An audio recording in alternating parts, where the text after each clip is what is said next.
And that should just about do it. I do think the ads are done and we're live. I see my face over there. I see my face over there. I'm doing the kind of doing the Spider-Man thing, pointing at myself. Hey, how's everybody doing? Happy Thursday.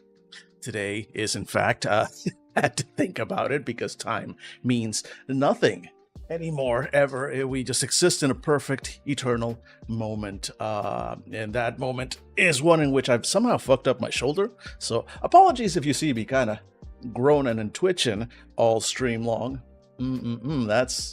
That's a terminology I chose how to use. But I look, I worked out, all right? I picked up heavy things and I put them back down and I fucked up my shoulder somehow. I don't think it's too bad, but it's annoying. It's annoying. I am annoyed. Hello, welcome in.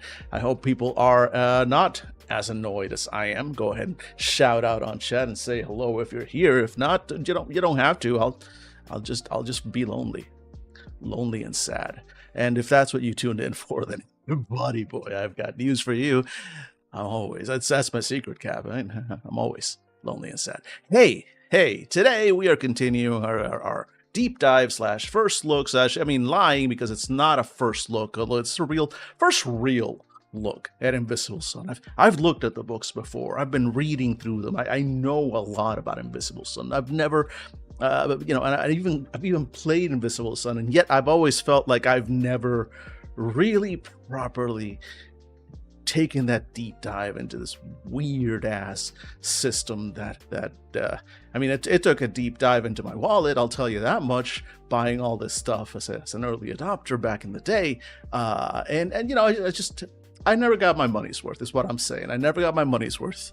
I think the only way I ever will is if I get to run a long-term campaign of this stuff, and to do it properly in person around a table with a dedicated group of players who has done full in, got the buy-in going, got everything else going.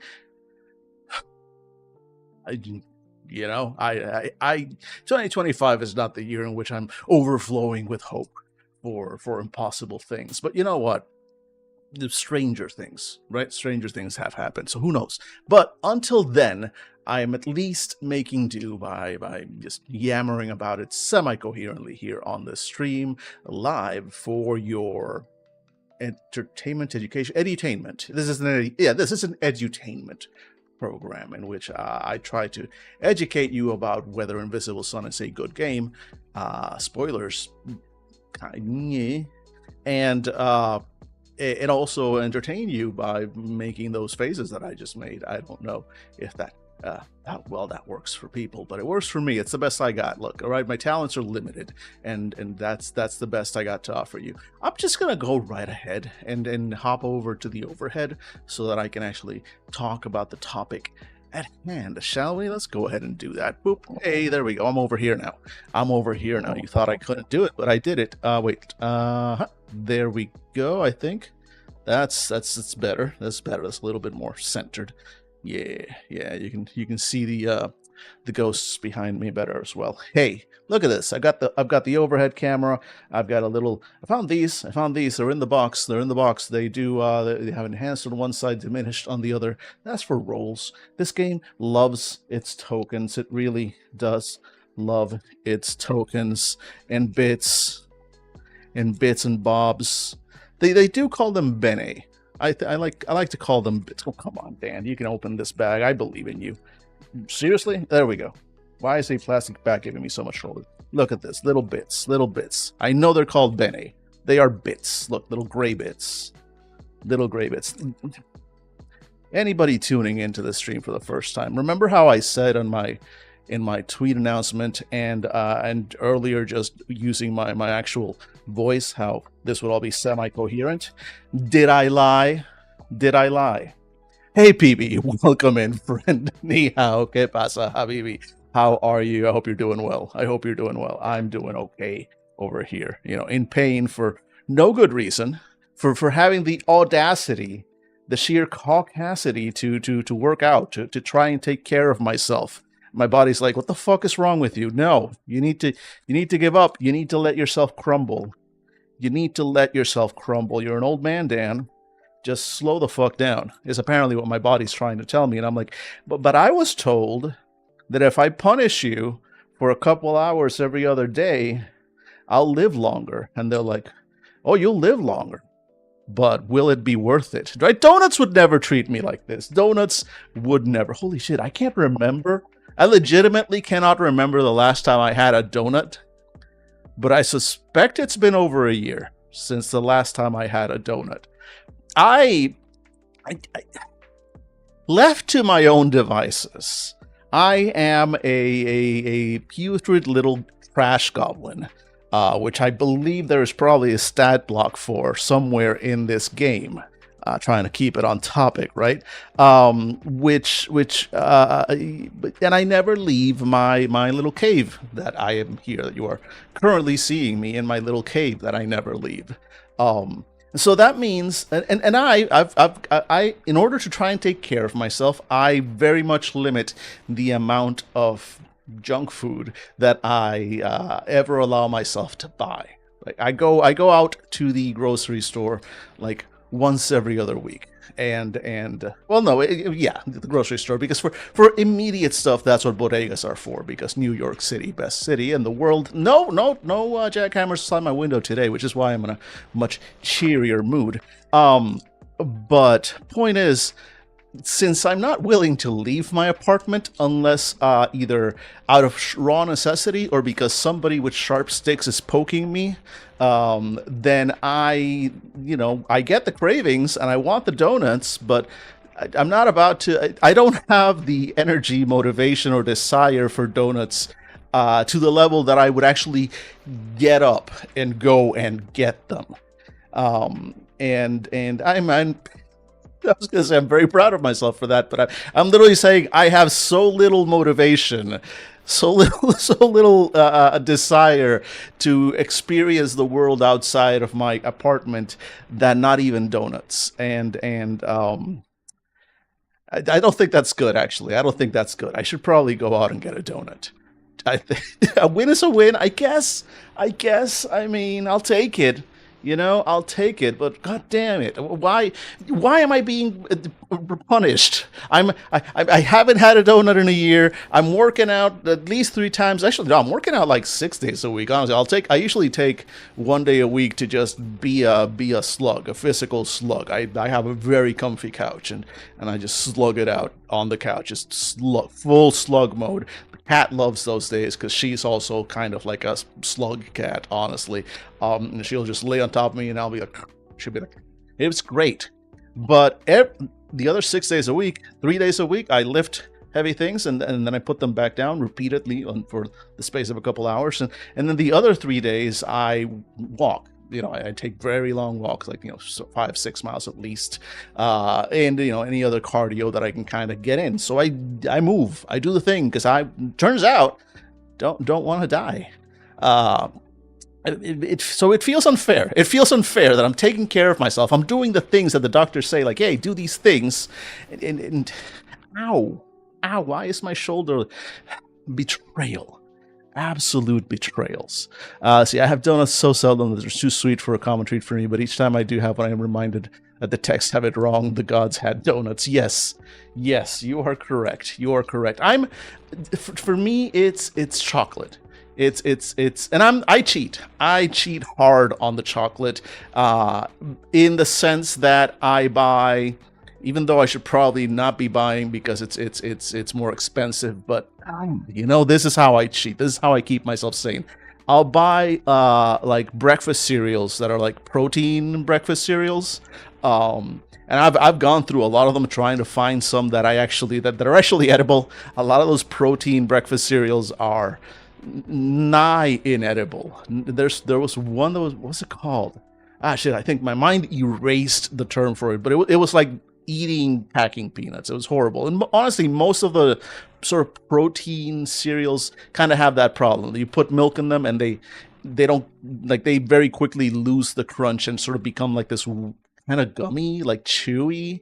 Like it feels like chewing packing peanuts. And it's not a great, it's more than the taste, it's a texture thing. But I found a couple of cereals that are actually like taste pretty chocolatey, and remain crunchy in milk, at least for a while. Remain crunchy enough that I'm not eating packing beans. So I do that.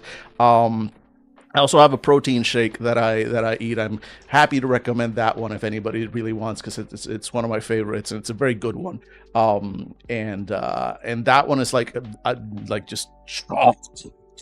And I'll have one of those basically as a dessert, just a nice like thick chocolate shake. But it's a protein shake, and it's really good chocolate. And that's how I cheat. That's how I get myself like the sweetness, or at least the chocolate taste. 'Cause I am a chocolate boy. I do. That's just my thing. And it works. It works. But every now and then, I will, go out and I will have some real proper chocolate. I'm not talking Nestle. I'm not talking like Crunch, right? I'm not talking like dollar store chocolate bar. I'm talking like real chocolate.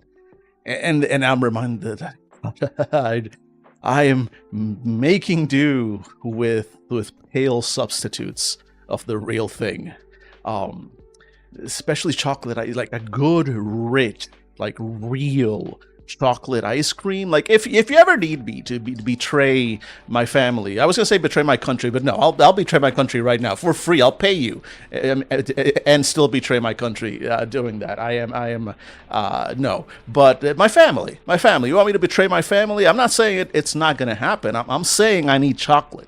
Is what I'm saying. I need like a really good chocolate ice cream, and we're talking. At least we're negotiating. You got me at the table. We are talking. Hey, did you think I was just rambling semi-coherently for no reason? No, I'm actually on fucking topic. We just negotiated.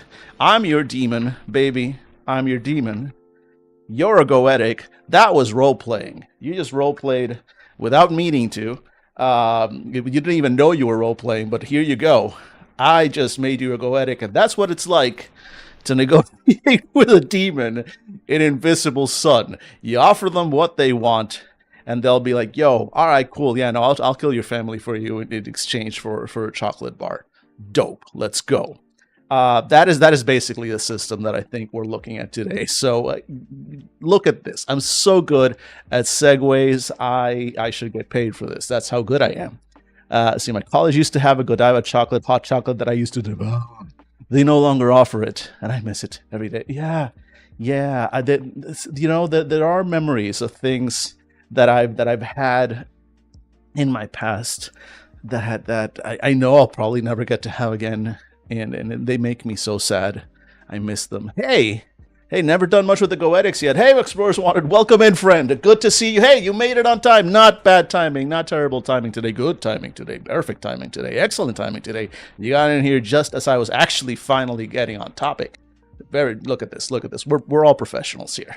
Goetics are weird, right? Goetics are weird because the whole thing with goetics is that it's all about conversations, isn't it? Right? You're having a talk here. You're having a negotiation with various creatures and beings, right? When you think a summoner class, right? You think, summon some version of summon creature, just open portals, or Castlevania Nocturne. By the way, have you seen Castlevania Nocturne? Holy shit, that's good. Anyway. Like summoning creatures or summoning monsters, summoning demons, and just like, there you go, attack for me, like, your standard Diablo class. This is not that, though it can be. It kind of can be. You can kind of do that with this class if you get the right spells and you make the right deals, right? You can definitely have a couple of demon bodyguards on retainer, if you will. But let's go ahead and actually take a proper look. We did read through the intro to what a goetic is, and for anybody who wasn't here last stream, just to catch you up real quick, goetics are one of the 4 orders that you can choose to be in Invisble Sun. There are 4 orders, and then a sort of an unofficial 5th order called the Apostates, where people who don't care for any of the 4 official orders. And we already looked at the bulk of these, right? We looked at the Weavers, who are very who take aggregates who take aspects from sample this one, the aspects of freedom and certain qualities that, and they weave spells together. We looked at the Vances, who have a much more structured method of spell casting, which uses literally kind of like spell Tetris, where you have little blocks that hold your spells, and you kind of fit them in a little board, and as you become more powerful, you get access to a bigger board, which lets you do bigger size spells, little baby spells, little big chonker spells, stuff like that. Good times all around. We saw the Makers. The Makers make objects of power, and they have a they have a flowchart. Who doesn't love a flowchart? Makers fucking love a flowchart. Makers also have the Spiders game, which, as we established yesterday, I am disappointed. Monty Cook, I'm talking to you here, Monty, and Shanna Germain. I hope it's Shanna. Apologies if I'm butchering your name, because I'm about to demand something from you, which is, how dare you? How dare you give me a giant black cube, and I have so many books. Look, here's that Maker's Matrix. Look at that. You could make this. You could make the Maker's Matrix for the Makers, but you know what you didn't make for the Matrix? For the Makers, rather. Despite all these books and so more, and the stuff off camera, I'm not going to bring it all back. You talk to me, a gamer, a certified gamer. You talk to me about this game that the Makers play. Was the Makers? Yeah, it was the Makers, right? It was the Weavers. The Weavers play the game, the Spiders game. And how dare you? How dare you tell me that the Weavers have this game that they all play, and that is incredibly complex and has rules and has and it sounds fascinating, and apparently they all play it and they're all very good at it, and it's literally in their advancement. There's one of their joys. It's all of this, and yet you do not give me the actual fucking rules for the game. Let me play this. I'm actually more interested at this point, in playing the Spiders game than I am interested in playing Invisble Sun. And I'm still pretty interested in playing Invisble Sun. It's just, where Spider? Give Spider now. That's, I believe, my full review of Invisble Sun. Once I finally post it online, be sure to sign up to the newsletter that I don't have. It's just Invisble Sun review. Where Spider? Give Spider now. But since they're not doing that, I guess we'll continue along.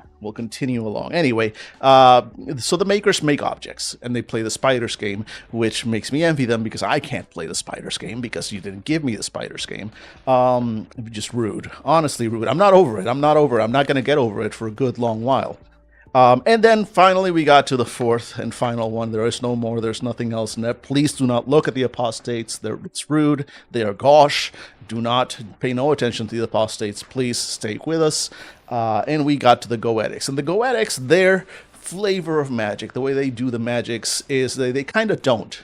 They negotiate. They believe true power, true magic lies in ritual bindings and negotiations and colloquies with creatures from other worlds, angels, demons, dreams, also all manner of things from all the other suns under the various path of suns in the Invisible Sun. Right, in the Goetics, they go, they tend to take either a left-hand path and they're all, demony, yum, or the right-hand path, and they're like, no, I like the angels. My grandma collects angels, and I think she'd be disappointed if I didn't. And then of course the middle stuff, the ones that go, I don't care. I just need somebody to clean my house, and I'm much more willing to perform a sacrificial ritual than I am to actually pick up a broom.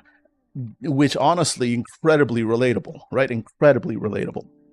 So let's see. So we saw the kind of the intro for the Goetics. They are summoners. Their whole thing is they summon supernatural beings, and they do a negotiation with them, and in exchange, and then they get favors. They get tasks that these beings can do for them. They can grant them power, etc., etc., etc. Let's actually see now what that looks like from a game mechanic point of view, and that is going to require us to look at the various degrees of being a Goetic.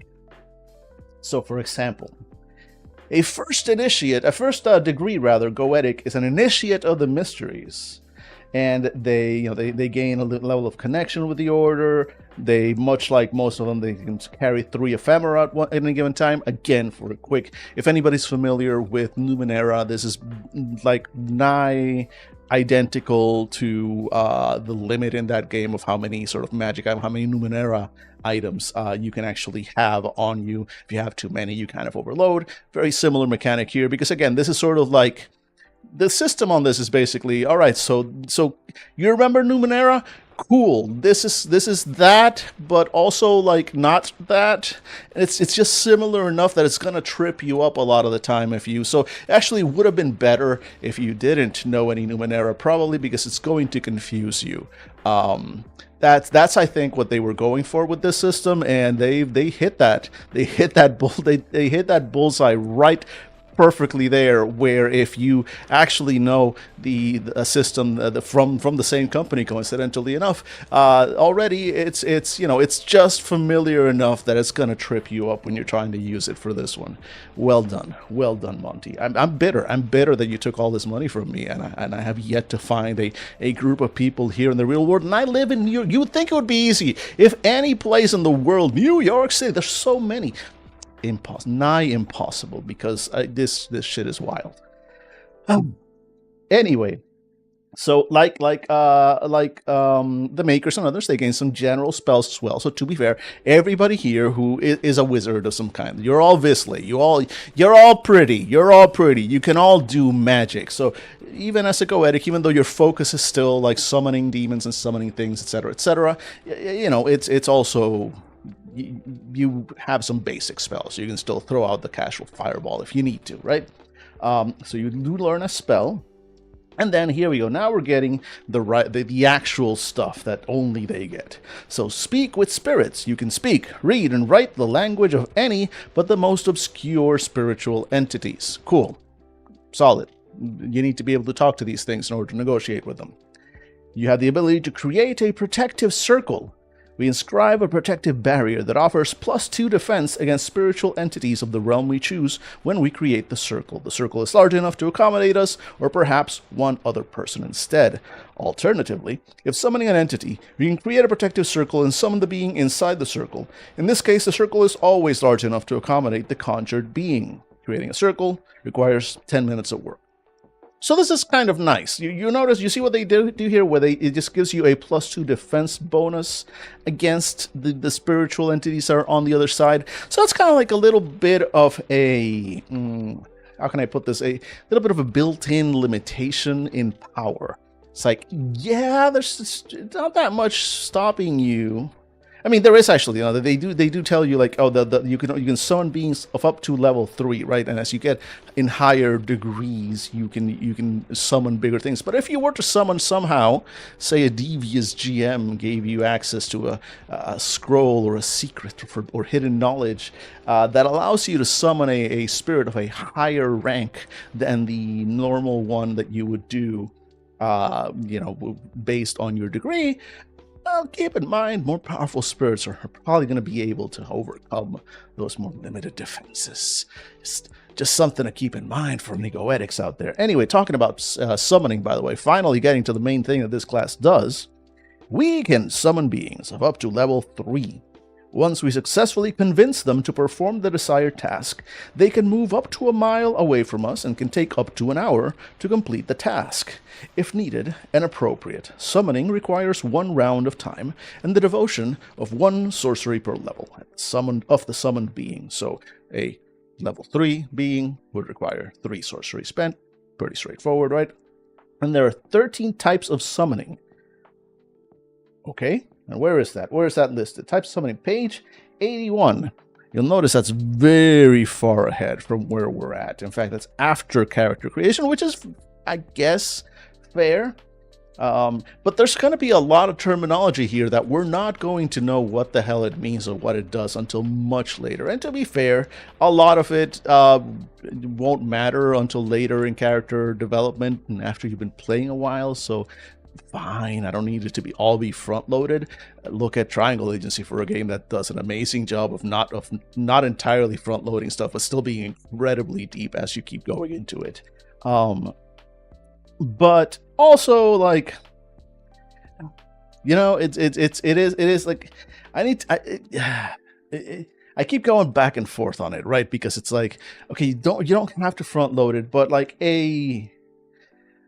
even just take up one of these columns like this. Look, this piece of art here, and no shade on the artist, right? No shade on the artist.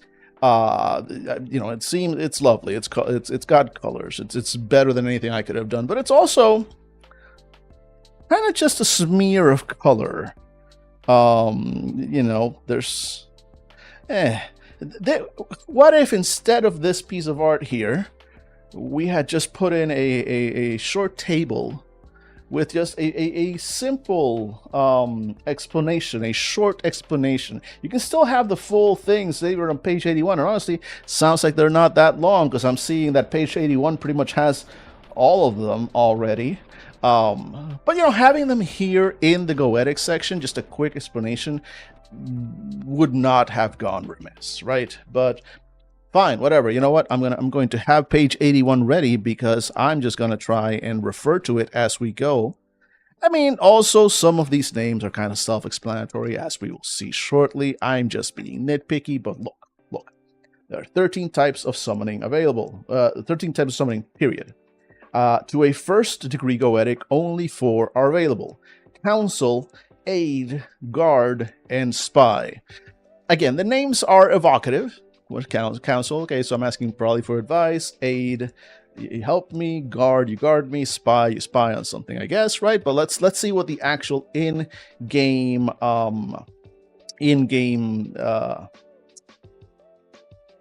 it's not this book.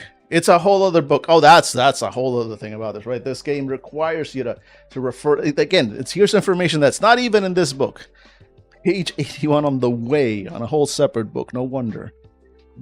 Here we go. Page 83. All right, so page 81 and page 80. Okay, so we do have some other stuff. Colloquy. So we do have a deeper explanation of what the colloquy is later, right, in this book. Means of colloquy, names and pacts. Like, once you actually choose and here's Goetic summoning, once you actually choose an order, there's a lot more to each one. So everything I've explained so far on each order is very much surface level. Like, then the way is the separate book that goes like, okay, now we're going to do the thing. Now we're going to deep dive, and you're going to learn a lot more about the, you know, basically the class you've chosen. But also, it's so many different books. All right, anyway, so let's see here. So we've got Council. Let's see what a council is. Okay, Council. The Goetic asks the entity for advice. The answer depends on the being's wisdom, knowledge, and forthrightness, but for the most part, the entity likely speaks freely and sincerely. The being might have information or insight into the situation that we do not have. This is more often true of demons than other beings, as demons are curious and nosy, though angels often have an innate wisdom that can be of value. Other spirits have their own areas of expertise. Regardless, most of the time, the entity offers advice, not answers. It gives opinions, not information. Obviously, an intelligent, conjured being is a much better counselor than a mindless entity. Counsel usually lasts 1 minute or 2. So basically, you need some advice from God, basically, or a spiritual being. You know, hey, there we go. That's the fantasy of this game, that you actually get an answer. That was mean of me. That was mean. Hey, the next ability is Aid. So Aid, the being helps the Goetic in a physical action that is not combat related. This might be getting through a barrier, building a structure, or traveling a great distance. A winged angel could carry you home. A burly demon could help dig a trench. The entity uses its abilities to its full extent. So this is the house cleaning one. This is the one where you need a demon to clean your house. You call for aid. You call for aid. Gondor calls for aid. The dishes are dirty.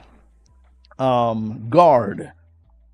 Guard, the being watches over the Goetic like a bodyguard. Can also guard a place or object instead. In physical form, it does its best to protect and defend as needed. Remains as long as the Goetic summoning limitations allow. Pretty straightforward. And the spy, Tinker Tailor Soldier spy. The Goetic commands the being to go forth and return with information about events that it can observe firsthand. This is similar to Query, which we haven't seen yet, except that the entity goes off to get the answer and returns with a report. Sometimes the entity returns empty-handed, thwarted by defenses or barriers it cannot penetrate. Sometimes it doesn't return at all if it was spotted, attacked, and defeated. Swift, stealthy beings are better suited to this task than warriors. You don't say. You summon a 5-story tall, hugely muscled Balrog, and you go like, I need you to spy on my enemies. And then, like, back at the enemy's headquarters, they're all like, holy shit, there's a Balrog outside our window! And it's just like, I mean, I'll let it slide. I'll let it go. It's gonna be a fun time. Do it. But I get it. Spying takes a varying amount of time based on primarily in this distance. Blah, blah, blah, blah, blah. Whatever. Sure. All right, we get what those are. Let's keep going. So those are the things you can do as a first-degree Goetic initiate of the mysteries. You can summon a being of up to level 3, which is not terribly powerful, but enough to be useful. And you can ask them to give you advice. You can ask them to help clean your house. You can ask them to guard you against, just people. And to go around and spy. Spy seems useful for a level 3 like stuff. So they're probably going to be smaller entities at that point. So checks out. Now, you get to the 2nd degree, and you attain the 2nd degree only if you have performed the invocation of knowledge. Okay, look, in character stuff. If you want to play a Goetic, read this. These are things you need to do in character to rank up. Once you get that rank up, hey, you get to identify a spirit. You can attempt to recognize any spiritual entity by sight. The challenge is equal to the level of the being. Very handy. Or familiar. We summoned a level 1. Here we go. I like familiars. I'm a big fan of familiars. So, you summon a level 1 spirit from a realm that you choose. The incorporeal spirit remains with us as an advisor, granting us 1 bene in intellect. It usually spends about 3 to 4 hours each day with us, and during that time doesn't leave our side. It's always whispering in our ear. When it is not with us, it returns to its own realm and its own quote-unquote life, which honestly, rude, okay? You just hired a low-level spirit for a part-time 3 to 4 hour a day job, and then you kind of have the audacity to say that when it goes home after its shift is over, it's going back to its life, I guess. You don't know. Maybe it has a family, maybe it has friends, maybe it plays D&D on the weekends. You don't know. Fucking rude. This is why nobody likes you, Goetics. The more you know. Hey, did that even... I don't even know if that's triggering. I broke everything a while ago, but I'm going to see if I can... I don't know if it works on this screen. No, it doesn't. It doesn't. Does it work in any of the other ones? I did break my entire setup again, as I do, like pretty regular. Does it work here? Let me see. Can I do it here? Okay, so there we go. I just need to make it work on that other screen. But yes, thank you. You learned yourself a thing today. You did, in fact, learn yourself a thing today, right? About that. Let's see. We can have only 1 familiar at a time. Should our familiar ever die? Which again, I'm not dying for a part-time job. I don't know about you. Should our familiar ever die, we suffer 1 scourge in all qualia pools for a week and gain 1 despair, and then we can summon a new one. So basically, you get very sad for a week. I mean, it's more than being sad, actually. Suffering a scourge in all your qualia pools for a week, it's actually kind of brutal in terms of game mechanics. Don't have your familiar die. It matters. It matters. Take care of your familiars, people. It actually fucking sucks if that happens to you. You are out of commission for a week. Let's see. And then each time you increase in degree, the familiar's level increases by +1. Nice. We can also increase the level up to 10 by spending 1 crux. Those are basically the XP for this game. Higher level familiars have these abilities. And you have a whole thing up to level 10. Actually, let's see what a familiar can do. I do like familiar. Be better than a Pokemon trainer. Exactly. That's it. If nothing else, like, if you cannot be better than a Pokemon trainer, then I don't want you in my party, honestly. Let's see, level 2 plus 1 Bene in intellect for a total plus 2. So I like that the familiars here are not like, it's not the classic like D&D, like, oh, it helps me in battle and it goes and it spies for me and I can see through it. No, it's just a weird little guy that's just hanging out on your shoulder for like 3 to 4 hours a day, like whispering in your ear and being a weird little guy. And in exchange, you gain one more. You gain one extra one of these. You get an extra one of these cute little cubes to spend on intellect. That's basically it. At level 2. You get another one of those. Cool. We got 2 little cubes. We like the little cubes here in this game. Level 3, once each day for about an hour, can manifest in the physical form of a small animal like a cat or a bird. Here we go. Just right after I say, it's not like that, but sometimes it do be like that though. Once each day for about an hour, can manifest in the physical form of a small animal like a cat or a bird. Familiar with the physical form, can travel away from us to spy, carry a message, and all the other stuff that Dan said they didn't do, as their natural form allows during that hour. So, I mean, I hope they're giving them a raise. That's extra work, though. Hey! Level 4, more little cubes. We love our little cubes, plus 3 Bene. Level 5, once manifested in the form of a small animal, can further transform into a human. I know where your minds are going. You tabletop RPG players are sick.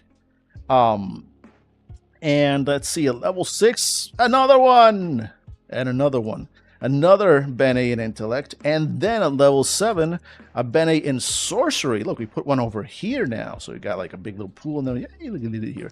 At level 8, you can manifest in physical form for as long as desired. Again, I know what you're thinking. Level 9, plus 1 Bene in intellect and sorcery for a total of plus 2 in both. Look at that, boop and boop.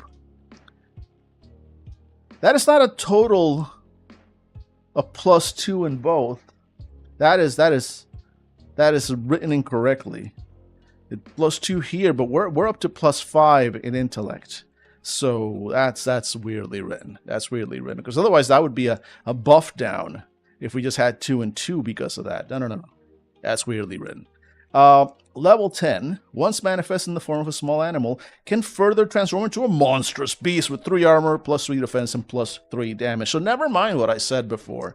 Never mind what I said before. They do all the familiar stuff as you level them up. That said, you still don't want them to die. It'll make you very sad for a week or so by the rules. But also, I like that it does grow in power as you grow. You can spend XP on it. I do like, because it's similar to what I'm trying to do with my own game for the sort of the summoner, the pet class as well. That yeah, you can basically level up your summon, your pet. So solid on that. All right, summoning. Now we upgrade. Before we could summon beings up to level 3, now we go up to level 5. Once we successfully convince them to perform the task, now they can move 10 miles away from us. They can take up to a day to complete the task. And let's see here. 1 round per level of summoned beings. 13 times summoning. Okay, it's 2nd degree. Now we get access to the same ones that we had with before. Counsel, Aid, Guard, and Spy. And now we get Query, Theft, and Assail. Hey, Phoenix. Welcome in, friend. Hope you're doing fine. We are looking at these summoners. We're looking at the Goetics and seeing what we can get away with these guys. So Query, right, is one of them. Yes, Query is the first one. And Query, when you summon up a spirit, that be demon, angel, or assorted spirit, you can now negotiate for a query. The Goetic asks the entity a single specific question. If the entity knows the answer, it provides it, although it won't provide information about itself. If it doesn't, the summoning ends. Knowledge depends on the individual being conjured. If the challenge of the question or obscurity of the answer could be rated on a scale of 1 to 10, the entity's level should match or exceed the rating to ensure getting an answer. This process usually takes no longer than a minute. Right, it's usually going to be pretty quick. It's literally like, I have summoned you, Beelzebub, and I need to know, does my ex still think about me? And Beelzebub will be like, nah. I'm out. Like, pretty simple, right? Pretty simple, pretty straightforward. But it's different from counsel, because counsel is general advice. Like, if you were doing that summoning, you would actually should have used a council and go like, hey, Belphegor, listen, I've been thinking about my ex a lot. And Belphegor would be like, yo, buddy, don't go down that road. That's not what you want, all right? Let's, you know what? How would you like some dim sum? I know a place, right? That's a much better use of your time if your question is about your ex. Look, I just feel like if you're playing a Goetic, you're probably divorced. So just saying. I don't know where that came from, but it feels true. It feels true. The other ability you have is theft. I'm gonna go ahead and say that probably means you can ask them to steal shit for you. Let's go and find out. Theft. The Goetic commands the being to go forth and return with an object they seek. This works precisely as spying, except the being must take physical form to obtain the object and bring it back. It faces all the same challenges and limitations as spying as well. In no case can an entity steal an object whose level exceeds their own. Very convenient, right? Very convenient. This is also, again, very similar to Numenera, and just a cipher system in general, where basically just everything has a level. All things under heaven and earth have a level. And that's kind of like, all right, so what do I need to hit? What do I need to roll to affect the thing? It's really, everything depends on the levels of the thing, the creature, the object, whatever it is. It's all about levels. It's all about comparing levels. And that carries over very much into Invisible Sun. And the final type of summoning that we can do at rank 2 is Assail. This summoning is just like theft, except that instead of stealing an object, the entity attacks a target of the Goetic designates within the range allowed. The being fights to the death. So this is the one where you send the demon off to beat up the kids that stole your lunch money. Again, solid. Like, I, as a Goetic player, sure, you're gonna want a summoned being to guard you, right? But you know what's even better than having a summoned being to guard you is having a summoned being guarding you at home, while then another summoned being just gets sent out and like, you go beat up my enemies, go just fuck them up. That is the deal. Go do it. Convenient, easy, smart. Fight smarter, not harder. Send a demon to do your work for you. And then further, we learn the name of a being from a realm of our choosing and gain the ability to research more names at a cost of 1 acumen for every 2 levels of the being. So here we go. Now we can buy more names, and of course we learn the name of, again, I'm just going to go with Belphegor. Belphegor is now our buddy for this character example that we're just, this little straw man that we're carrying around here. And then, toward the responsibilities, like with all the other orders, the higher level you go, you get to bully people in lower rank than you, and you get bullied by people at the higher ranks. 3rd degree Goetic. You are now a conjurer. And it says here, now you can use, the incantations, the conation incantations. Basically, every morning you wake up, you get a weird spell in your head. It's always different, but as you go up in ranks, you can basically go, oh yeah, I remember that weird spell. I'm going to do that one again, and that's basically what it boils down to. Belphegor's first album was better. Let's see. Okay, now we have a protective sign. We learn protective signs against beings of other worlds. Each sign is both a gesture and an easily scrawled glyph. Easy for us, anyway. And when we use either, it is as though we stand in a protective circle. As with all signs, the understanding involved is more important than the gesture or glyph, so someone can't observe either and simply copy it. So that's cool. It's basically just the protective circle, but now instead of taking a full 10 minutes to draw the circle in order to get that protection, you can just go like, Naruto hand signs, and you are now protected. Cool. Fine. Summoning, and now we upgrade. Now we can summon beings up to level 6, or 2 level 1 beings at once, interacting with them as one entity. Once you successfully convince them, now they can go up to 100 miles away. They can take up to a week to do their job, and it still requires 1 round per level summoned being. And we have access to 3 more types of summoning. Now we have Restore, Influence, and Creation. Luckily, I've got the book for those right here. Restore. The entity heals the Goetic. Upon being conjured, it immediately restores one of the Goetic's pools. On the round after that, it removes any other malady afflicting the goetic that has a level lower than the entity's, and then it leaves. Cool. So that's basically your healing spell. Imagine that you have to negotiate. So this is American Healthcare Simulator, right? You got injured, you've got a malady, so you do your phone call to Hell's call center. You go, hey, can I've got an arrow going through my shoulder because that's what it feels like. I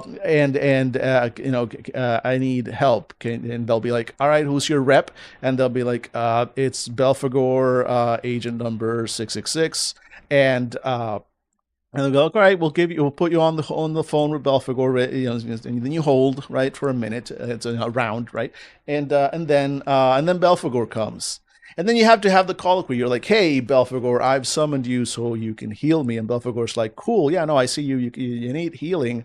So what's in it for me? And you'll be like, man, like I don't know. I got like $5 on me, and Belphegor's like, man, I don't even get out of bed for anything less than 20. And you have to go through that whole thing before they heal you. I'd rather negotiate benefits with a demon. I mean, to be fair, like demons are probably easier to convince. Like you know what they want. You know what a demon wants. It's impossible to tell what fucking American healthcare insurance wants, other than more money from you at all times. All right, the next ability is, I believe it was influence, and then creation. They're just in order. I can just go down the list. Influence. The entity, in spirit form, attempts to use a mental attack to establish a small amount of control over a designated target within the range allowed. If successful, the being implants a bit of its own will and consciousness into the target and begins to influence their actions. Once a day, the target must resist a new mental attack or carry out an action that serves an agenda agreed upon by the entity and the goetic, rather than their own. This lasts until the influence is removed in the same way that either a curse is lifted or a possession is ended. So that's really cool. That's fucked up. But cool.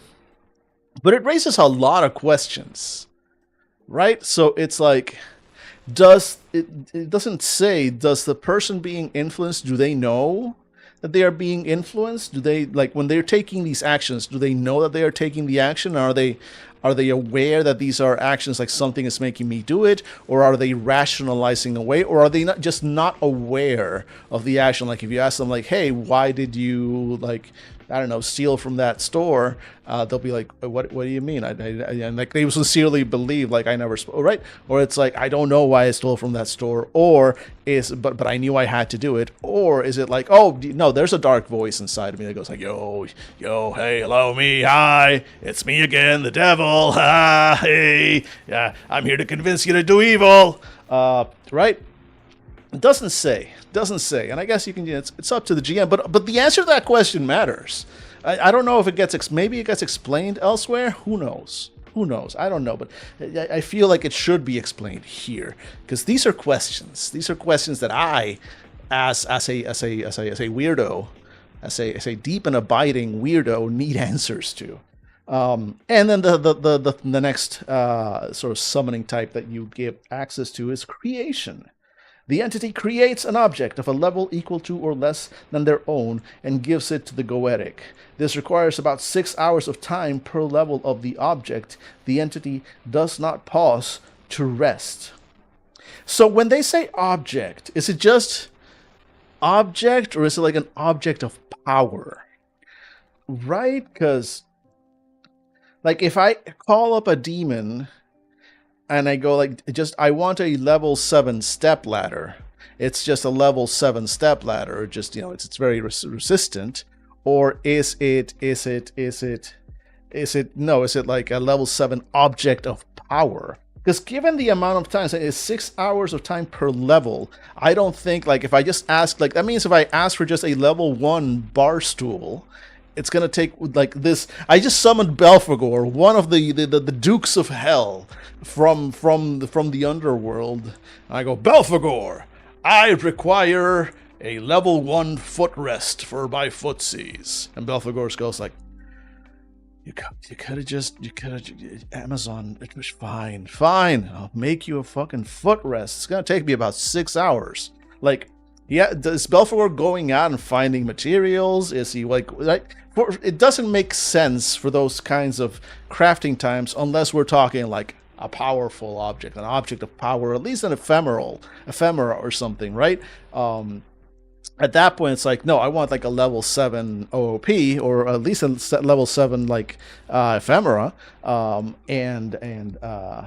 yeah, we go ephemera objects, right? Like it's an object. It doesn't say, but since I'm seeing the word object here and seeing the word objects here, I'm going to assume we're talking all of these. I'm going to assume if you know what you're asking for, that's the time, right? And exactly, explorers want it exactly. It's like, haha, screw you, makers. I've got a cheat code. Makers are like, hey, you know, we spend our time learning these skills and learning how to do this, and we have all these objects, and we keep our secrets, and we lie, and we have all these things, because nobody knows how to do these things like we do. And then yeah, here come the level 3, the 3rd degree goetics going like, psst, hey Belphegor, yeah, listen, I need a wand of fireballs, a necklace of invisibility, and hey, did you guys want the flying carpets?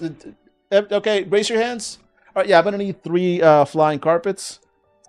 All right, so like a week and a half. All right, cool. All right, see you then. Right? Like that seems unfair. Seems unfair to makers. But also the way it's worded and the time requirement only really makes sense if you're talking about like, you know, objects of power of some kind, right? Cool. So that's a 3rd rank poetic. What happens at the 4th degree? The 4th degree of Goetic is a Master Conjurer. Let's see here. So now you gain some more ephemera. Cool. You can compel a being now. When we conjure a being and we have its name, if we spend additional bene equal to the being's level, we have a chance to outright control them. The challenge is equal to the being's level. If this fails, we can interact with them as normal. I love the idea of that, right? So up until now, you had to negotiate with Belphegor every time you call him. You're like, hey, yeah, no worries. Listen, the mage coins are in the mail. They're in the way or whatever. You know, it's like, okay, fine. I'll eat a baby. I need those carpets. I'll eat the baby. Fine, Belphegor. But now at this rank, right, at rank 4, now you have a chance. Now you can spend some additional points, and you go like, no, you're gonna do it because Belphegor. I know. Look, I follow you on Facebook. I know your mother. Do you need me to talk to you? I will tell your mother. And Belphegor like, fine. This one's a freebie.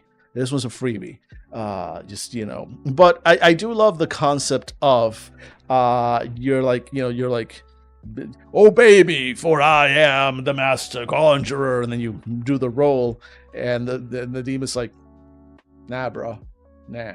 And then at that point, it's like, I had to try. Then the demon's like, yeah, no, I get it, bro, I get it. It's all good. Anyway, look, I'm gonna need you to eat a baby, right? That's kind of how I'm picturing this. And hey, look, speaking of eating babies, we do get to summon beings up to level 7. We're slowly getting access to more stuff. Cool. Or we can summon 2 level 2 beings at once, interacting with them as one entity, yada. Now they can go up to 1,000 miles away. They would go 1,000 miles, and they would go 1,000 more, just to be the pair of demons that you summoned to kill Lord Vrix. I was trying to find a name that would rhyme, and I failed. I failed at that. I'm sorry. I have failed you. I have failed this city. And anyway, and now we get access to 3 more types. I think it's all of them, right? All available. Okay, so at rank 4, you get access to all the types of summoning. And so the final 3 types are Glorify, Binding, and Ally, which is cool. All right, so let's look at what Glorify, Binding, and Ally is. But you know what actually doesn't need glorification? Advertising. All right, advertising is its own glorification of capitalism, and unfortunately, it is a necessary evil here on this stream because that's just how this platform works. So I'm going to run 3 minutes of ads now, and I'm going to refresh my water, stretch my legs, and I'll come back. If you don't like watching ads, I get it. There are options for people like you. You can, for example, throw money at me. While I appreciate it if you throw it just at the screen like that, it actually turns out does not reach me that way. You would need to throw money at me via Twitch. Twitch provides ways of throwing money at me. Go ahead and look them up. Or otherwise, you could also, once again, and I do bring this up every stream, and look, I don't want to guilt you. I don't want to guilt you. I want you to feel pressured or anything. But if you start the revolution, a lot of this eventually goes away, right? Capitalism, once that falls, advertising, forced advertising kind of becomes less of a thing. So think about it. You've got 3 minutes. Think about it. Either way, I'll be right back.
I was gone for 3 minutes, and it appears chat has not defeated capitalism.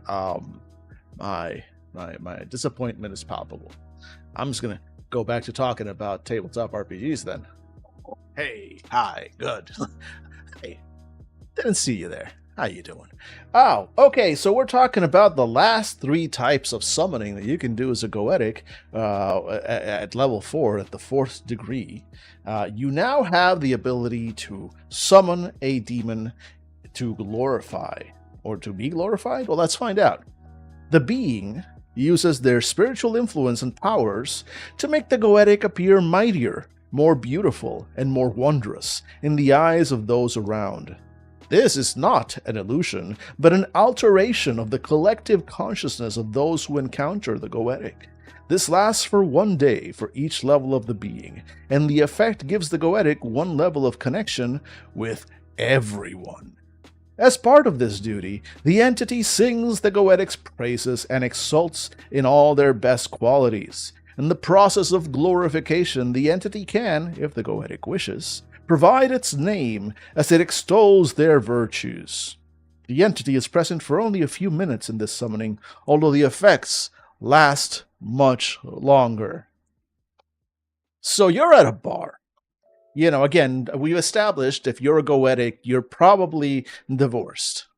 No, I would homebrew it to be an illusion or conjuration to avoid the mind control. So this is one game where my distaste of mind control, I'm not saying it goes away because it doesn't, but this game is all about mind control. Like there's a lot of mind, like a lot earlier on, influence. Influence is all about mind control. You're basically summoning demons, angels, or things to like literally go into somebody's mind and influence them. Like there are multiple mind control spells, mind control effects, mind control abilities. Like this is definitely a game in which that topic is not shied away from. Mind control is really common in this game, unfortunately. Like there's so much. There's a lot of homebrew that you would have to do to kind of remove mind control from this game.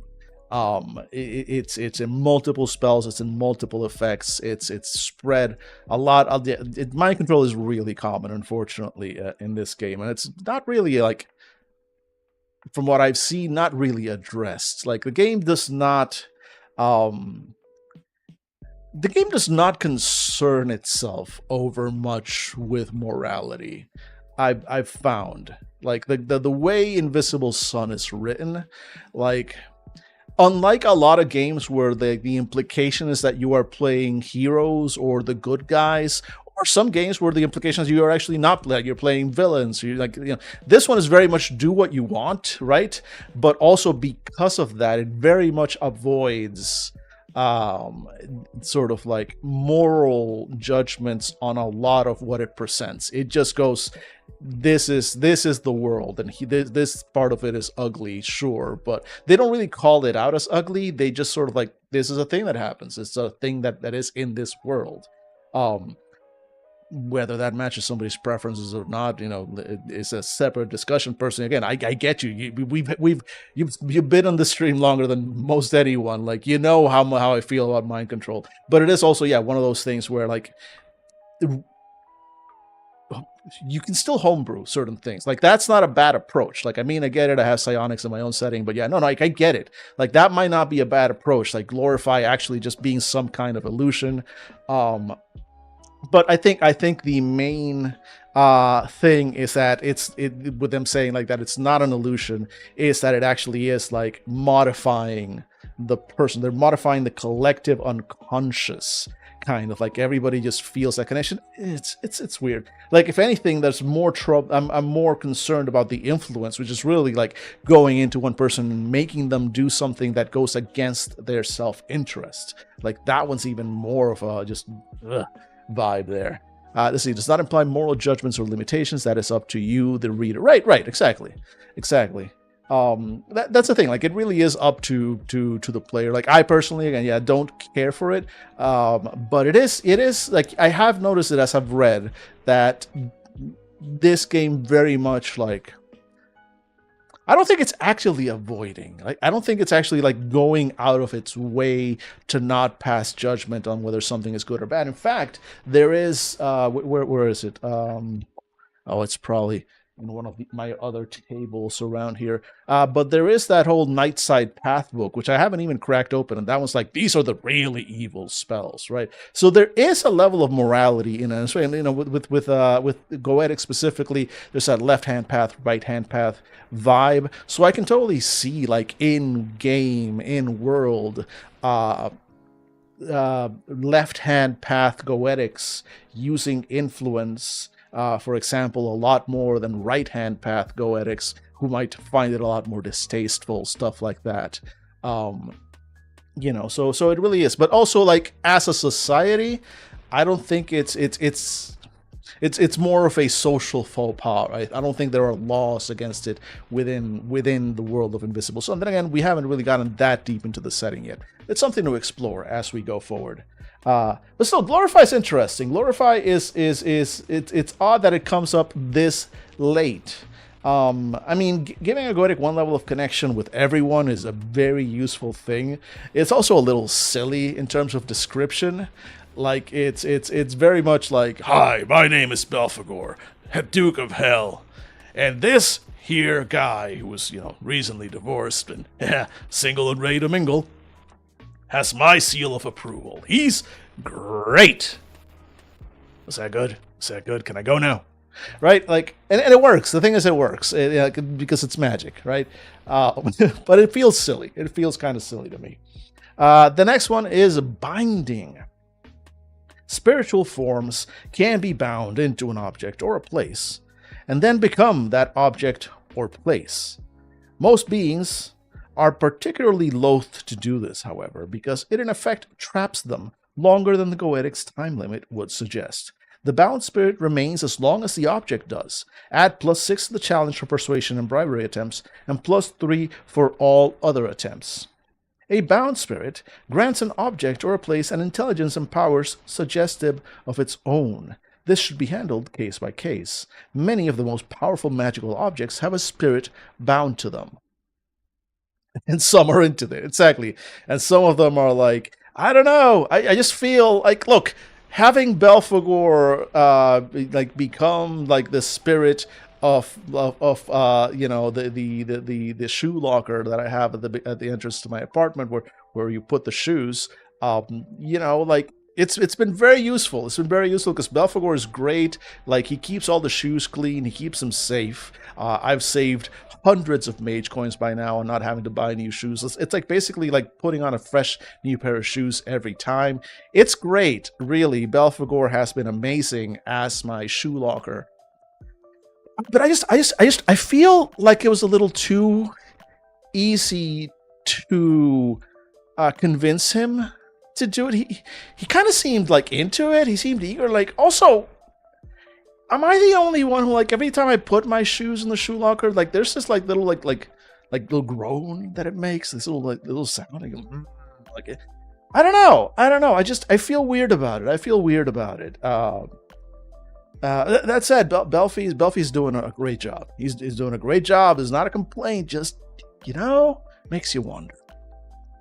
And the final type of summoning is, of course, ally. The conjured entity agrees to work with the Goetic on a long-term basis on whatever issue is at hand. The being is a confidant, a guardian, a soldier, a sage, or some combination thereof, as its nature and capabilities suggest. Rather than wait to be commanded, smart entities take their own initiative in service to their Goetic ally and whatever joint cause they share. So this is summon friend. This is basically like, oh hey, Belphegor like appears in the summoning circle again. Like he's done being the shoebox.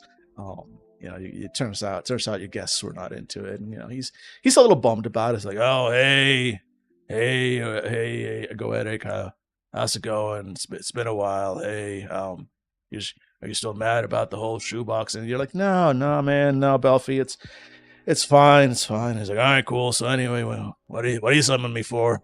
Do you need your house cleaned again? And you're like, actually, Belfie, it's just I've been going through a lot lately, and it's rough. It's rough being alone. Like, the house feels so empty, and now, I don't know, man. I feel lost. I don't know what I'm gonna do with my life. And Belphegor's like, buddy, oh no, buddy, come on, sit down. Let's see, where do we keep the beer? Here we go. Look, here we go. Have a beer. All right, look, buddy. You're a great guy. So fine. So you went through a divorce. I get it. Look, tell me one guy down in hell who hasn't gone through at least one divorce, right? It's basically a rite of passage. Am I right? I'm right. Look, Look, buddy, you're doing fine, all right? You just gotta take it one day at a time. Yep, that's what I'm picturing with the ally. I mean, also it is just like, yeah, he'll help you with just general, like, but it's still like it's summon friend. It's summon friend. It's like, I'm so lonely. Please, please. Oh God, I'm so lonely. I'm going to cast a spell about it. Cool. Now I love this duo. Right. Belfi and the divorced Goetic. Really, that's it's a whole thing now. It's a whole thing. They're great. I love them. I love them. They really have a good dynamic, and honestly, like, they really, deep down, they really do care about each other. Like, they've been working together through at least 4 degrees so far. And hey, there's a little side note here. There's a little written in tiny text here in the middle gutter of the page. A little secret for those of you who dare to read. And it goes, it's not widely known, but there is a secret 14th type of summoning, which is do as thou wilt. It brings the conjured entity to the Goetic's location, but there is nothing controlling or compelling the entity to do anything other than what it wants. This is not taught formally by the Order of Goetics and is, for obvious reasons, frowned upon. Explorers 1, Dan, I swear to God, if you don't play some sort of summoner with Belphegor at some point, I will scream. Hey, I'm look, what else am I doing with my time? I'm here. Somebody invite me to play a summoner with Belphegor as my demon. Let's do it. I'll do it. I'll do it anytime. Somebody put me in a game. Put me in a game, coach. Put me in a game. Also, before we go back to the 5th degree, and we will go back to the 5th degree, don't you worry. Don't you worry. I do want to read this little sidebar here that the other book, The Way, has about game mastering Goetics. We haven't read the sidebars because all the other ones also have little sidebars about how to game master the various ones, right? There is a game mastering weavers. In fact, we should read all of them, honestly. Game mastering makers and game mastering vances, or game mastering long form magic, rather. It does have some good GM advice. In fact, we should go back to the other ones and see. But let's first read the Goetic one. You might just run that. Hey, I'm around. Let's make it happen. Let's see. Game mastering Goetics. Goetic summoning can take a bit of time at the table. This is one of my criticisms as well. Just like with makers, just like with all of them, right? Like when you anything that is an intricate, requires negotiation, requires figuring out. The same thing with weavers. Like weavers requires like figuring out, like you're making stuff up, you're extemporizing. But Goetic specifically, it's not just a roll. Although I guess you can just make it a couple of rolls. But it's really meant to be a conversation and a negotiation that happens between you and your summoned entity. So let's see what advice they give us. Goetic summoning can take a bit of time at the table. Usually, it can be handled as a side scene. For example, if the Vislay are heading into a dangerous area, the Goetic can summon a guard to protect them as a side scene before the session begins and not take up time at the table, which sounds really, sure, great advice, good, very useful. But what if the situation that requires summoning a demon to protect your friends happens in the middle, you're 2 hours into the session? Are you going to stop the session and go like, no, you're still going to have to run this at the table? So this is like an ideal situation where like, oh, we know what we're doing next session. So before the next session, let's have a little side scene in which I summon Belphegor, right? And tell him, hey, can you look after my buddies? But this doesn't really address that properly. So nice try, Monty. Nice try. But you should know better. Let's see. Most Goetics pick one mean of colloquy and get quite good at it, with levels and appropriate skills and so on. Very quickly, even first-degree Goetics position themselves so they don't need to roll to succeed at summoning low-level entities. This is fine. It's great, in fact, because doing them quickly or as side scenes becomes even easier. Good point, right? If it's something that your skills are so good that it's like you're so good at this specific type. For example, again, Belfi, Belphegor, he likes chocolate. Belphegor's a big chocolate guy. That's part of how you bonded with him. And so you get really good at the skills necessary to like, kind of butter him up, and you've always got some extra chocolate and everything. So again, especially as Belphegor, starts at the lower levels. Look, man, Belphy has his own arc going on, right? He's growing in power with you, in the world that I'm building here. But in the meantime, at the lower levels, it's like, yeah, I don't even have to ask. I don't even like have to roll on this. Like we both know, like, yeah, I'm not summoning Belphy here to like put himself at too much risk. Like we're good. Yeah, sure, skip the scene, or at least make it very short. Don't do the roll. But that's not going to be every time. And that's anyway. GMs should think about how they portray the various entities of the Goetic conjures. They're all individuals. We're all individuals. So some might be eager, others annoyed, a few petulant, still others indignant, and so on. Although for some, being summoned is a hassle, for others it's an opportunity to act amongst mortals, which might be entertaining. Angels should not be pushovers, eager to assist, or easy to guilt into helping every time, and demons should not always be conniving and tricky. Mix it up. Giving conjured entities individual personalities the way you would for any NPC helps make Goetic summoning feel really special. Remember, with the colloquy, any conjured being who ends up working for the Goetic has agreed to do it. It might be out of fear more than friendship sometimes, but they're usually getting something out of it as well. Some conjured entities might be very pleased to work with a Goetic. With lots of Goetics in the world, and in particular Saturn, one imagines that there would be minor spirits and entities flitting about to carry out all sorts of tasks. Entities running errands should be a common sight in the city. In fact, for just a little sorcery, an experienced Goetic can have low-level entities sweeping up their house, cooking their meals, and so on. Many won't even walk down the street without a conjured bodyguard. It's not an abuse of the Goetic's abilities, it's getting the most use out of them. So it's basically like, yeah, you should do all these things. This is what it is to be a Goetic.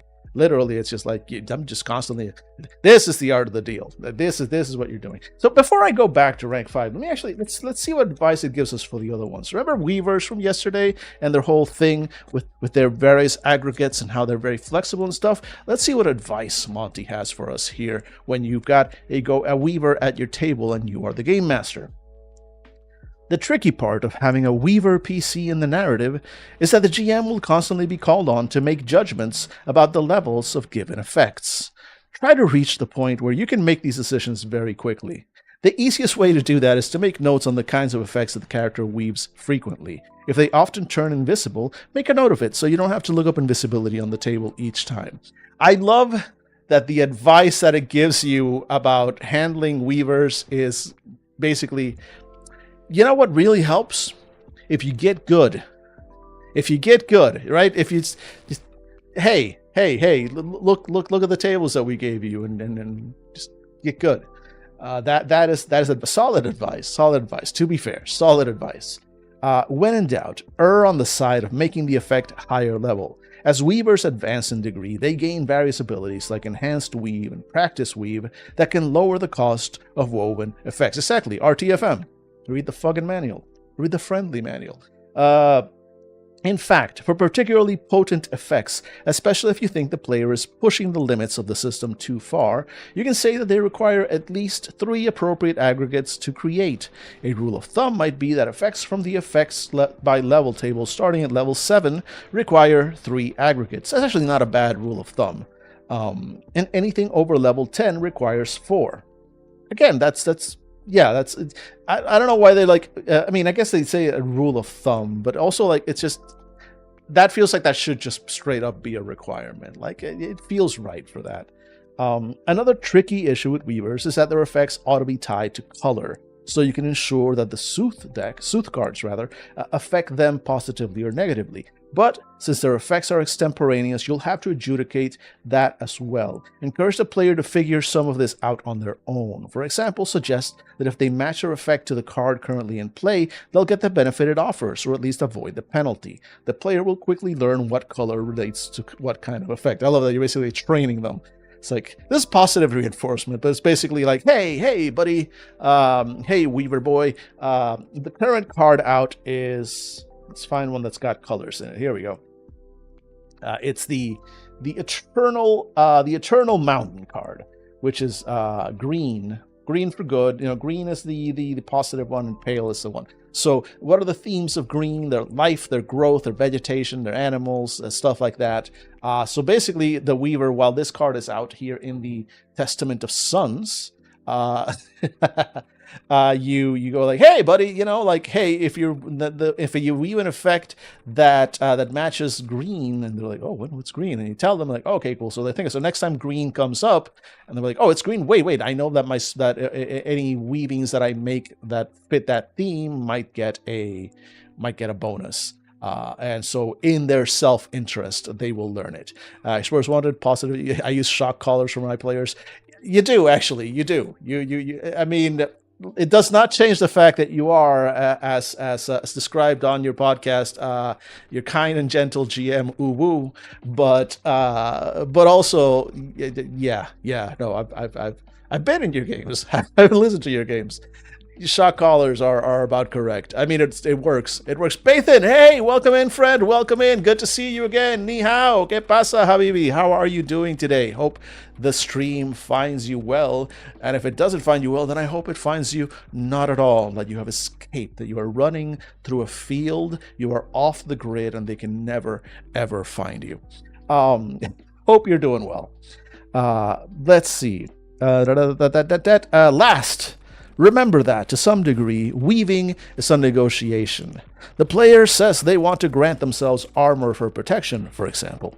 You look at the effects by level table and say, well, 1 point of armor is level 3, and 2 points would be level 5. The player responds, okay, I'll go with 1 point, but I want it to last the rest of the day. Your default duration is short, so that's an increase of 2 steps. That will make the effect level 5. Player, what about just a few hours? That could be a level 4 effect if you make a depletion 0, checking every hour. Player, okay, that's what I weave. So it is a negotiation back and forth, and it requires you both to kind of get good, to be good at it. Let's see, Bathan, not well. I still have to GM tonight. Oh, no. Oh, well, I hope the GMing goes well. I hope you improve, you feel a little better as the day goes on. I feel you there. I feel you there. Having to, when you've got a game, you don't want to let people down. But you're not at the top of your game. It's rough. But I hope it'll work out well. Looking forward, do provide a post-game report again, because I'm real curious to see how it goes. Hopefully it goes well. You have my deepest well wishes. Let's keep going here. Let's see what advice we have for game mastering makers. Oh, that was convenient. I went straight to that page. All right, what does it say about makers? Hey, Monty, are you going to tell me anything? Are you going to give me advice on how to run the Spiders game? Let's find out. Making an item can take a lot of game time as well as table time. You don't say. I've gone over this on stream multiple times. The process should almost always be handled as side scenes. However, this is probably an exception to the rule that the player doesn't roll dice in side scenes because rolling one's way to the Maker's Matrix is fun, they claim. And I mean, they're not entirely wrong. The Maker's Matrix, the big flow chart here, it is interesting. It is kind of fun. There's a level of challenge to it, and a level of excitement. And if you make a roll, fail a roll, then you have to have certain items and add them. And there's an escalating level of minor and major side effects with the more complex ones. It is kind of a fun time. Fair. But it's also kind of a fun time just for the maker. Like the rest of the table is going to be just kind of sitting there watching things happen, right?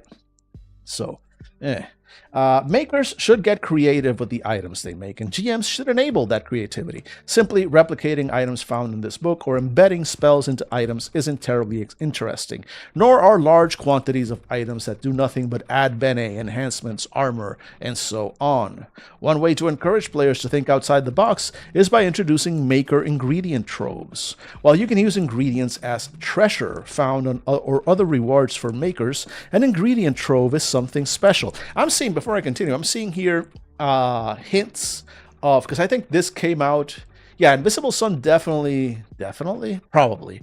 I feel like it came out before Numenera, like the more modern, like Numenera kind of 2.0, like Numenera Discovery and Numenera. I'm blanking on the names of the books, but Destiny. There we go. Yeah. So like I feel like Invisible Sun came out before that, so I'm seeing the first shadows here of that, because in that game they did introduce like more detailed and actual sort of proper like Numenera crafting rules and source, the different kind of sources of items and base items and stuff for like the makers and crafters in that game. So I feel like the mention of this was sort of like a little bit of that bleeding into this game design, or like the same idea kind of going forward, because again, Monty Cook. Let's see, a trove could be the body of a dead god, a cavern filled with magical crystals, or a strange collection of hearts in jars, for example. The key here is to tell the maker that if they use all the material, ingredients, and power sources in this trove, they will automatically succeed on their maker's matrix rolls, but only if they come up with an item, effect, or effects that's never been seen before. That I really like. That's like one of the few times that, despite my love for this game, finally gets you like a sort of like, oh my god, yes, I really love this. Okay, good. So that did work. I wasn't sure if that worked, but it's the first time that actually properly, like, okay, yeah, I really kind of like that. The idea that you as a maker are like, hey, you found like a trove, you found this thing, and it's full of crystals and hearts in jars and little Polaroids of Belphegor the demon and some divorced guy. Anyway, you describe everything that's there in that trove, and then you tell the player that, like, basically, yeah, it's gonna work. It's gonna work, but you gotta come up with something really cool, like unique, something that hasn't been seen before. Like, that's a cool challenge. I actually really like that. Let's see. Some players of Maker characters may always play it safe and create only very minor items, so the rolls are easy or no rolls are required at all. That's fine. Finding high-level ingredients or materials can tempt a maker to try to use them, but ultimately, makers should make what they want. Others might decide to do nothing but make items and sell them. That's fine too, it's part of the game, but it's unlikely that they'll be much involved with the narrative or complete many story arcs. It's worth reminding players that Invisible Sun isn't really a game that can be quote-unquote won, and even if it were, you don't measure victory by how much money you have. Unlike, apparently, in the real world. Smart makers will figure out that materials, ingredients, and so on aren't just the items listed in the money and goods chapter of the key. As a Visley, exploring strange places and dealing with weird events, they're likely to come upon all sorts of things that can be used. As a GM, you should encourage rather than discourage that behavior. The ultimate maker experience is to take something no one's ever discovered and turn it into something no one's ever seen. Something no one's ever seen, Monty. Like, say, the fucking Spiders game. Where Spider? Give Spider now. Again, I'm not letting this go. I'm not letting this go. I need the Spiders game. And look, Phoenix, I know you were saying yesterday, you're working on one, and I approve of it. I approve of that message. And also, I'm sure other people online have come up with some homebrewed stuff. But I am here. I am sitting here in front of a camera. I'm just a boy sitting in front of a camera, demanding that Monty Cook provide an official version of the Spiders game. How dare you? How dare you make all these other books and all this stuff? All right? And Monty looked down upon him and said, "Get good." Yes, he would have. But also, like, God damn it. Like, you've made so many books, so many other stuff. Like, how is the Spiders game not in one of these, like, 28 separate books that are all the Invisible Sun? Like, you have so many. There are like 20 or more, I don't know, like, decks of cards that are in that box. 4 of those could have been the Spiders game. A couple of minis. So you gave me a game board or two already. Like, look. Here's a game board. You see this? You see this? You see this? This is the Path of Suns. This little board. Isn't it pretty? Isn't it beautiful? Isn't it precious? Yes, of course it is. You know what? It is not. It's not the Spiders game. Where Spider give Spider now? Maybe it's one of the secrets. There's a bunch I never got around to finding in the cube. You know, there might be, but I don't know. I think we searched for it yesterday, or at least I think Phoenix searched for it yesterday, and I think the consensus is that there isn't one, not an official one, but I feel that's an oversight. Again, this is like do I recommend Invisible Sun to players? Yeah, exactly. Phoenix looked and we did not find one. Do I recommend this game? I would love to recommend this game, but I can't because it's incomplete. It is somehow incomplete. The real spiders were the dollars you spent on Kickstarter along the way. Oh, so many spiders. And let's, while we're on the topic, let's see what advice we get for game mastering advances. Although I don't think they really have advice for game mastering advances. I think it's just about long form magic. Oh. Yeah, it does appear to be that way. Oh wait, advanced spells 54. Wait, maybe.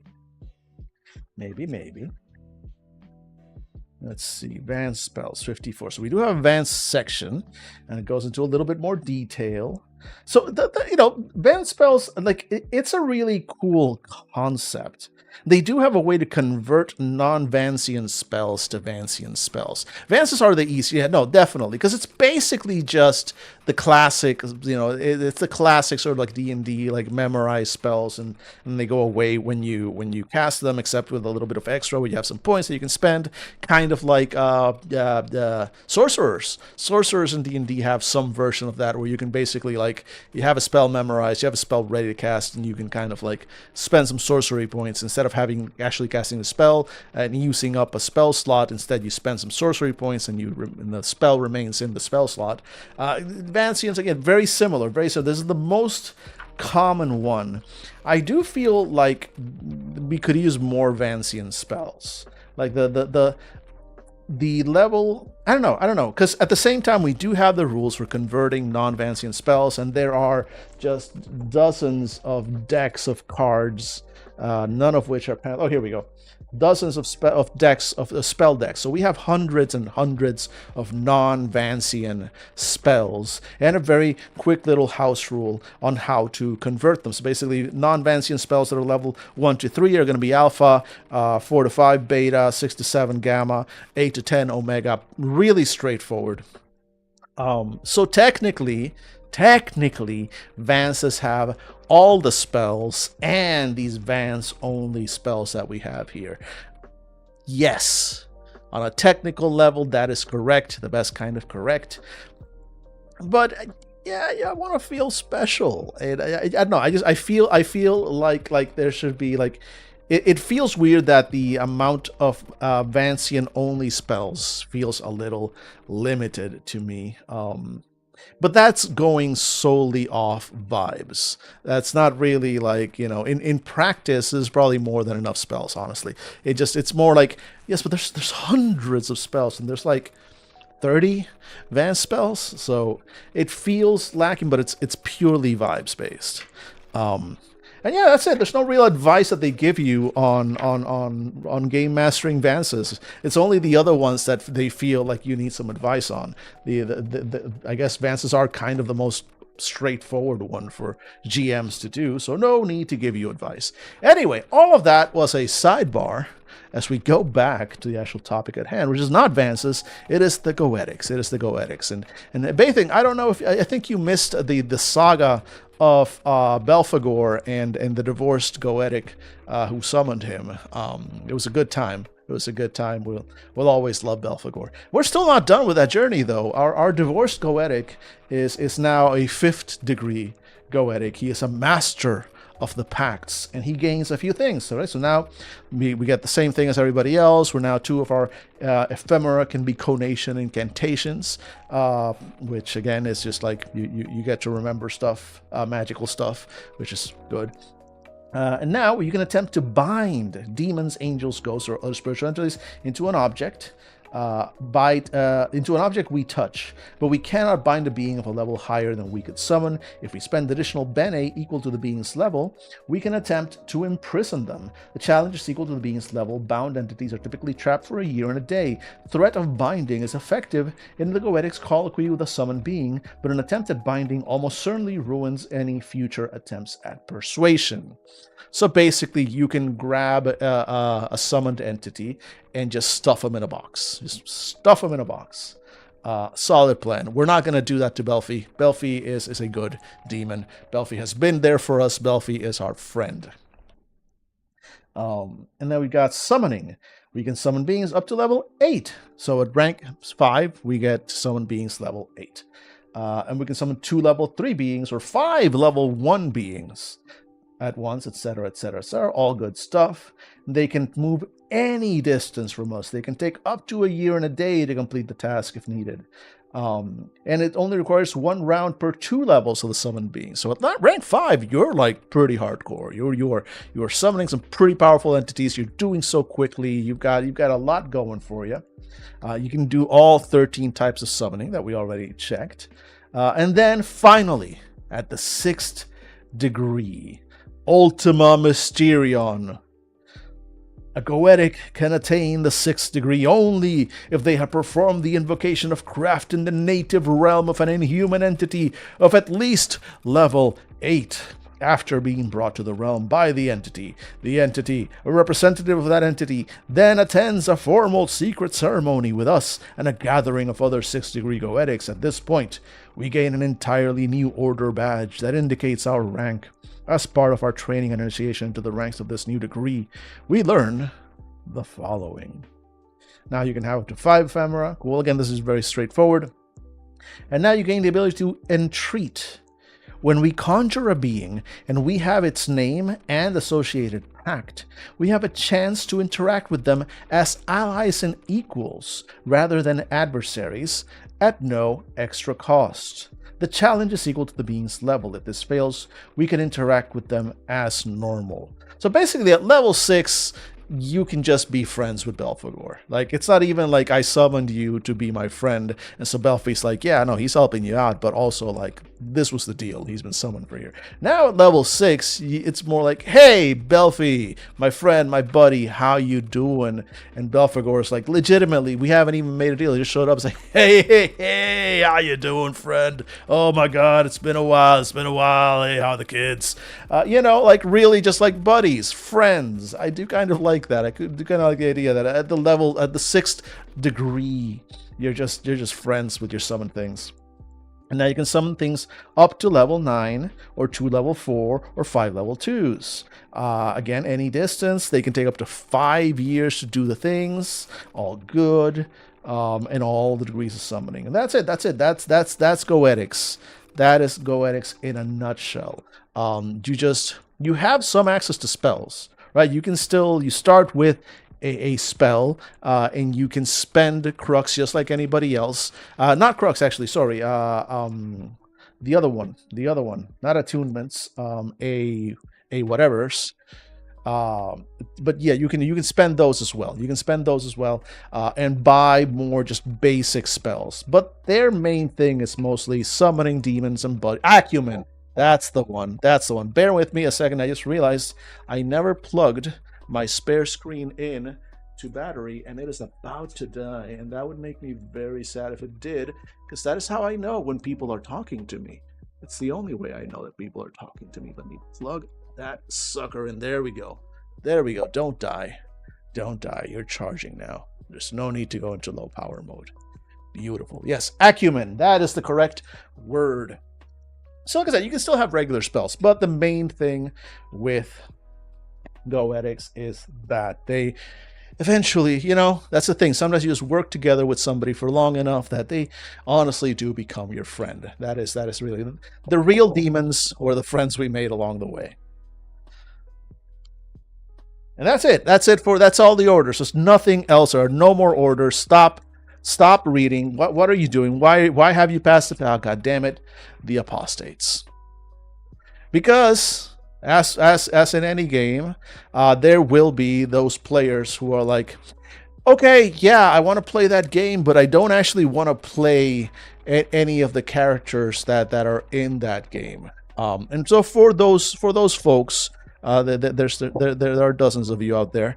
For those folks, we have provided the apostate. Sorry, I just got distracted because my Sooth deck is apparently all mixed up.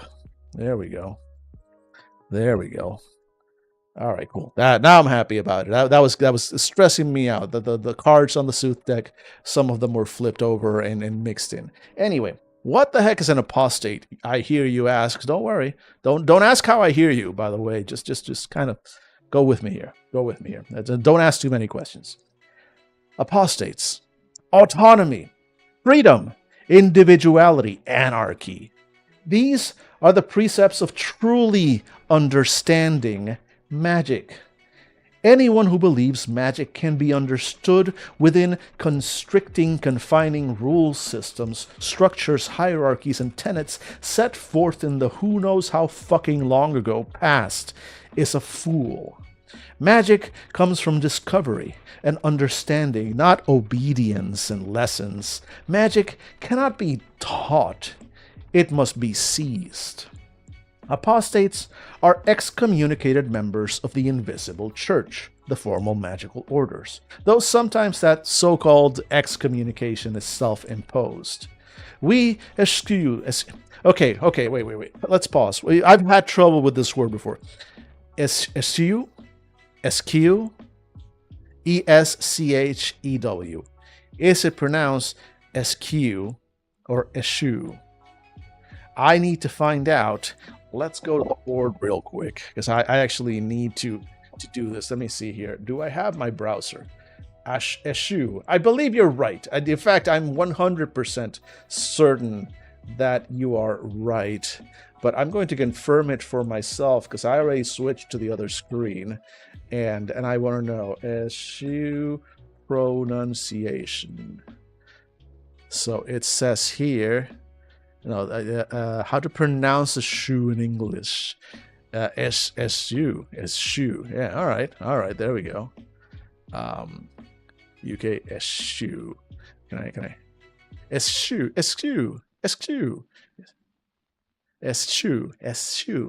All right, S-shoe. Well, that's done. That's fixed. All right, cool. We figured that out. Let's go back to here. S-shoe. So... I actually wet my whistle. I haven't had anything to drink in a while. None of y'all are telling me to hydrate, and that's rude. Done. Hydrated. Where are we? Right. We eschew the orders and reject organized magical study altogether. Sometimes we call ourselves rogues, sometimes mage errants, very rarely chaos magicians, some of us spelling it Xaos, X-A-O-S, for that extra touch of rebellious rejection of authority, rules, or organized anything. Others call us warlocks, or forsakers, or even oath-breakers, but we simply don't care. Some of us have been expelled from one or another of the orders. Others were never accepted in the first place. Most, however, never sought succor from their tried and true and thus mundane ways and trite bits of philosophy and arcana. But we're the real dark wizards. Like we're like these. There's an edgelordiness to them. There's an edgelordiness to that even makes the Goetics go like. Anyway, not all of us are quite so rebellious, inflammatory, or punk. Some of us are simply introverts who would rather study magical tomes and test theories all on our own. Individualists, rebels, introverts, and cast-offs. We find our own way by using bits of magic from each of the other orders, plus new discoveries we make, sometimes while making rude gestures. The apostates aren't divorced, they're incels. Oh, you're not wrong. You're not wrong. Apostates follow no single path. Rather, we each have our own path, our own focus, specialization, and areas of expertise. We are explorers who eschew maps and blaze new trails, mostly for our own edification. Also, we really like the word eschew a lot. We're gonna use that all the time. We eschew things. He who eschews all. That is my magical name, the Eschewer. Likewise, obviously, apostates have no organization or hierarchy, no degrees or rankings. We are often quite unaware of each other. That is not to say, however, that apostates are loners, don't have friends, or cannot learn to respect other Visle. You keep saying that. Why do you keep saying such hurtful things about us? Even those who work within the system of magical orders, right? It's not all. Hashtag not all apostates. Sure. There's a little sidebar note here about the apostates as well. A little bit of advice for what kind of player. Why won't you debate us?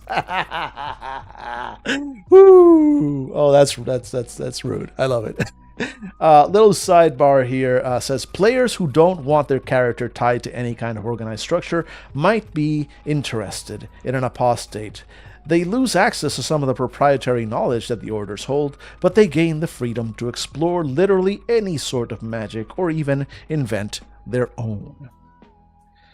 Apostates are individualists. Even compared to other apostates, most of us blaze our own trails. That means we often reinvent the wheel, but at the same time it means we aren't mired in orthodoxy or out-of-date ideas. Relationships. Goetics and Vances see the most distance between themselves and apostates. Makers and weavers can appreciate our individualism and lack of organized structure a bit more. Other names for an apostate might be the rogue mage, mage errant, chaos magician, Zao's magician, warlock, forsaker, oathbreaker. We already heard those. Path to joy for an apostate. The following actions can give us joy. Developing a new spell or other magical practice. Finding a specific success as a direct result of not being part of an order. Discovering an unexpected effect in what had been a tried and true magical practice. Path to despair. Being presented with a clear example of the benefits of being part of an order, finding that a new spell, magical practice, or other development that we created is actually not new at all. I like to call that the Stephen King effect, because sometimes you'll come up with an idea. And my friend of the show, friend of me personally, and fellow member of Fandible, who I've just promoted there on the chat because getting good at pressing these buttons.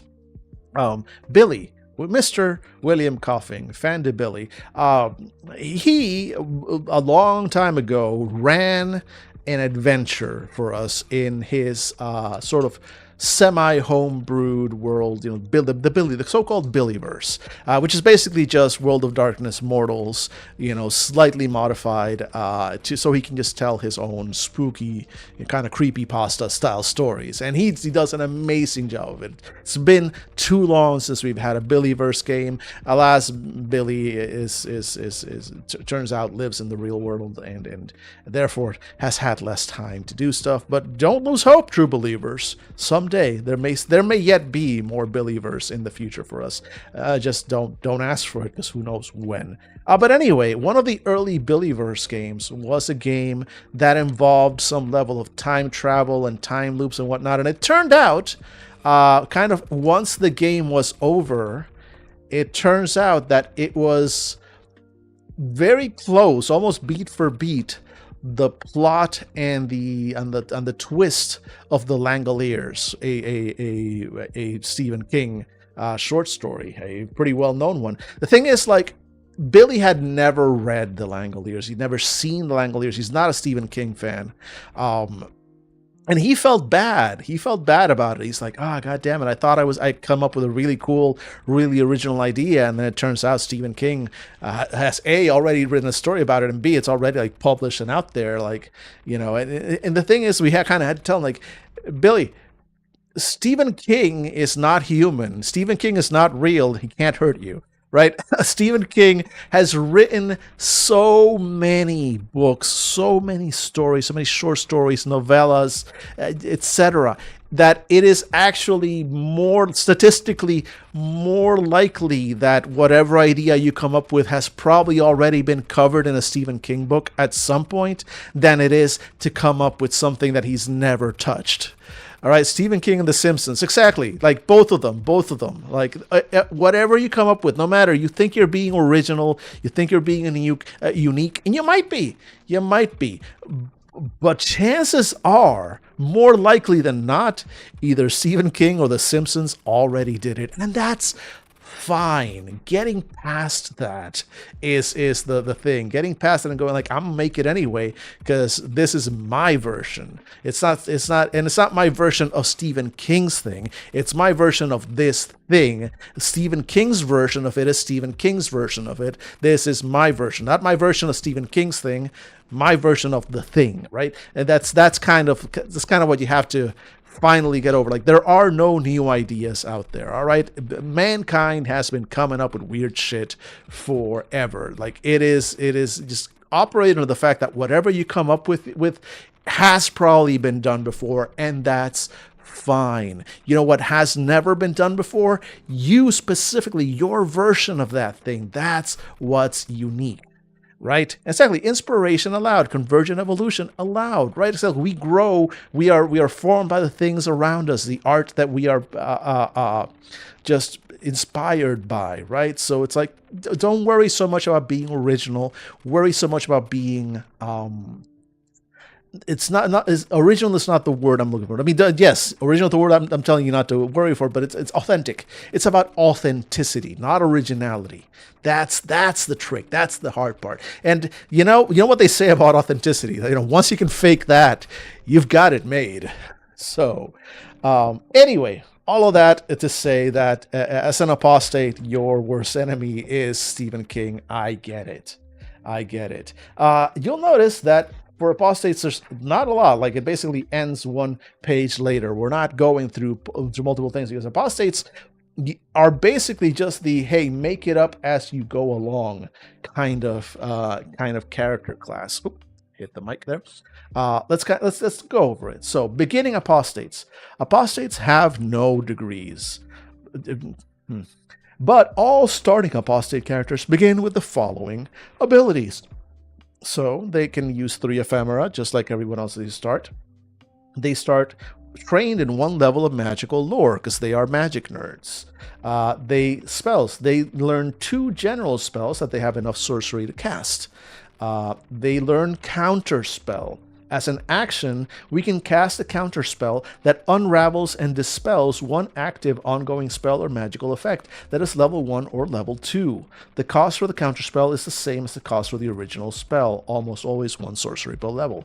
Right away, I love having just counter spell and just kind of being able to do it as needed. The first levels at just for lower level spells, but still. It is the equivalent of those people who walk into Best Buy with one of those infrared like this clone, basically you point at a wall of TVs and it'll turn all of them off or on or change the channel on them. That's basically counterspell. That's basically just go in and just like press a button, and the low level stuff is like, fuck you. That's it. And you know what? I'm down for that. I like it. Raw power.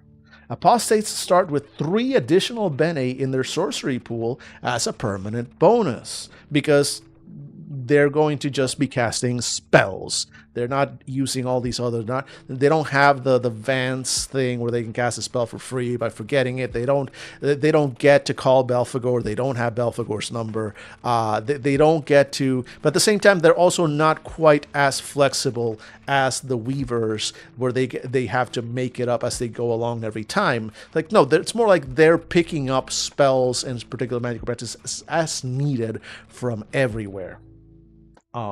And because of that, that means that, yeah, they're going to need more sorcery points, I think, than others. Testament rejection.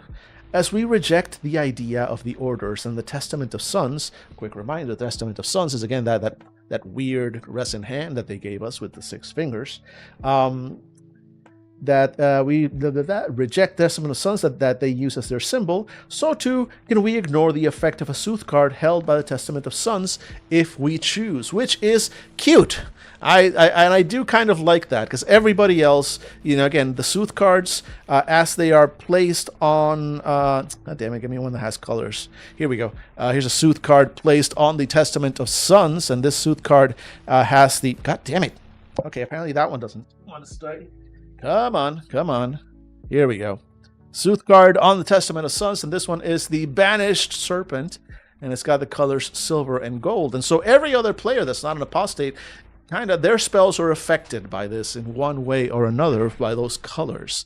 But not as an apostate, because you don't care. You don't care. You've rejected that, and in that rejection, there is some level of power. It is mechanically reflected in that, and I do actually really dig that little bit of lore there for the apostates, that their rejection of the Testament of Sons and replacing it with that whole other tulakada, that other like kind of still sex toy looking thing instead, isn't just kind of like a lore and aesthetic thing, but actually does have a really interesting in-game mechanical effect. Like you are rejecting almost part of the setting, and it matters. Which I think is a really interesting approach. And then finally, you gain 2 selections from the list of abilities for which you meet the prerequisites of apostate abilities. There's an entire list of apostate abilities that we are going to go through right after these ads. Ha ha ha! I thought you thought, or nobody thought. Well, time passes. Time passes. It's been another hour. Once again, I've somehow managed to keep rambling semi-coherently for yet another hour, and that brings us to the second ad break. Technically, third ad break, because we did have one when we first started just to make the pre-rolls go away. You know the drill. You know what's going to happen. It's going to be 3 minutes of ads. You know how to make them go away. Again, I have high expectations. I am a man of eternal hope. Every time I go in the ad break, I come back expecting to see the world outside my window finally burning. One of these days. We'll see what happens. Until then, we'll be right back.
We return once again to the stream. We've officially passed the midway point. We're 2 hours in. We got 2 more hours to go.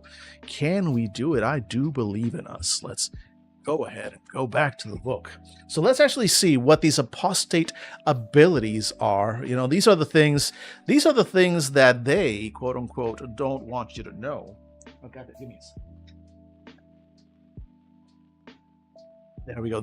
I have a very long cord for my headphones, and it is because it is an extension. It is, see, there we go. Click. Which is good because these long cords love to get tangled up in my chair as I'm moving back and forth. And were it not for the fact that it's kind of breakaway, this would be so annoying. So annoying. Can highly recommend cheap headphone extension cord from the internet. Go get your own. Big recommend on that one. All right, let's look at the apostate abilities. Again, these are the things that the orders, would not want you to know, because what benefits could there possibly be to being an apostate, to denying the orders? It seems illogical, seems fake. Anyway, apostate abilities. Once an apostate begins play, we can select a new ability for which we meet the prerequisites for a cost of 1 crux, but you also start with 2 as a level 1, as a starting one. So let's see. Our abilities are additional ephemera. The maximum number of ephemera we can possess at one time increases by 1. We cannot select this ability again until we have gained at least 2 other apostate abilities. Then there's counterspell. The maximum levels of spell we can affect with our counterspelling power is increased by 1. We cannot select this ability again until we have gained at least 2 other apostate abilities. They knew I was coming. They knew I was coming with that, because my first thought as I started reading that I can buy more levels in counterspell was, I will become the counterer of spells. That is all. Every crux I get, every crux I make, every acumen I spend, I'm going to increase my counterspell, because it's all I want. It's all I want. All I want is to go around the city. This is as somebody who loves magic, and loves magic systems. I also really just dig being the shut it down guy. Even though it's usually not done very well, but I can't help myself. It's what I want. All right, the heart wants what it wants, and the heart wants counterspell. So that was my first instinct, was like just fucking all of them. I don't care. But you have like 2 spells. You have like light and scratch your back. Those are the 2 spells. Like don't care. I have counterspell level 9. Come at me, bro. But they saw me coming, and they were like, no. You gotta pick some other stuff too first before you can keep buying more counter spells. But that said, that's what's going to happen every 2 levels. Every third purchase is going to be counter spell, because that's just who I am as a person. Then combative caster. All our spells inflict +2 damage or +1 if a spell affects multiple targets or an area. We cannot select this ability again until we have gained at least 2 other apostate abilities. Extra spells. We learn 2 general spells that we can master and cast. Spellbreaker. We can turn our ability to counterspell into a passive defense. There's the other thing that I want to buy in addition to counterspell.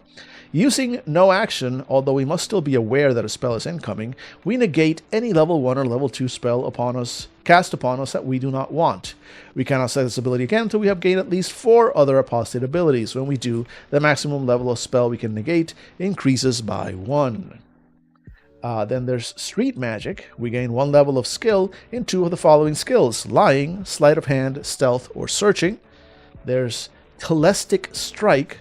We inflict +2 damage with any weapon attack enhanced with magical energies. So you can kind of like, you can basically, and there's nothing here now that I'm seeing this. Yeah.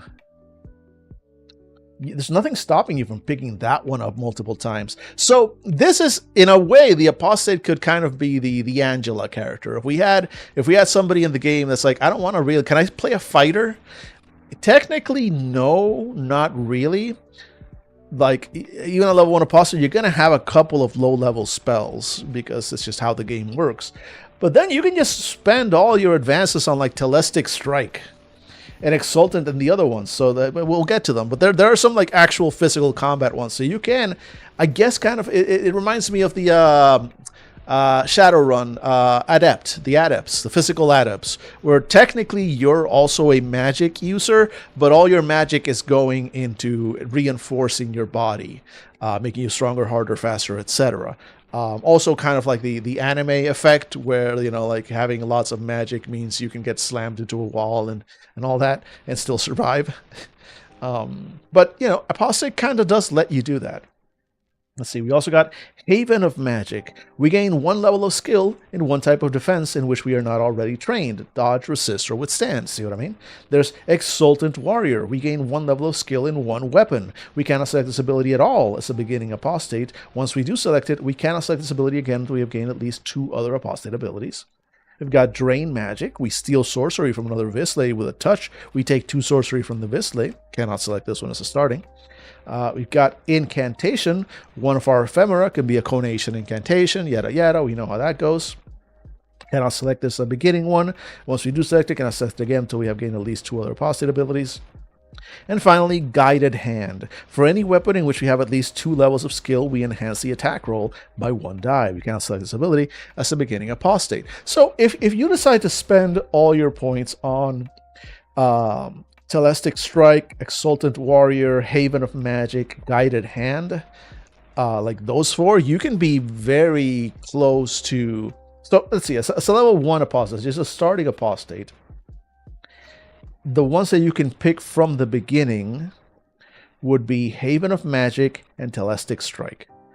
So basically, we would start with a weapon that, you know, we are better at doing more damage with weapons, and we have a level of skill in defense that is magically enhanced. Cool. Then, once we advance, once we get a Crux, we can spend it on Exultant Warrior, which would give us 1 level of skill in 1 weapon. Probably that is one that we would get. Like probably whatever one we already have a level of skill in.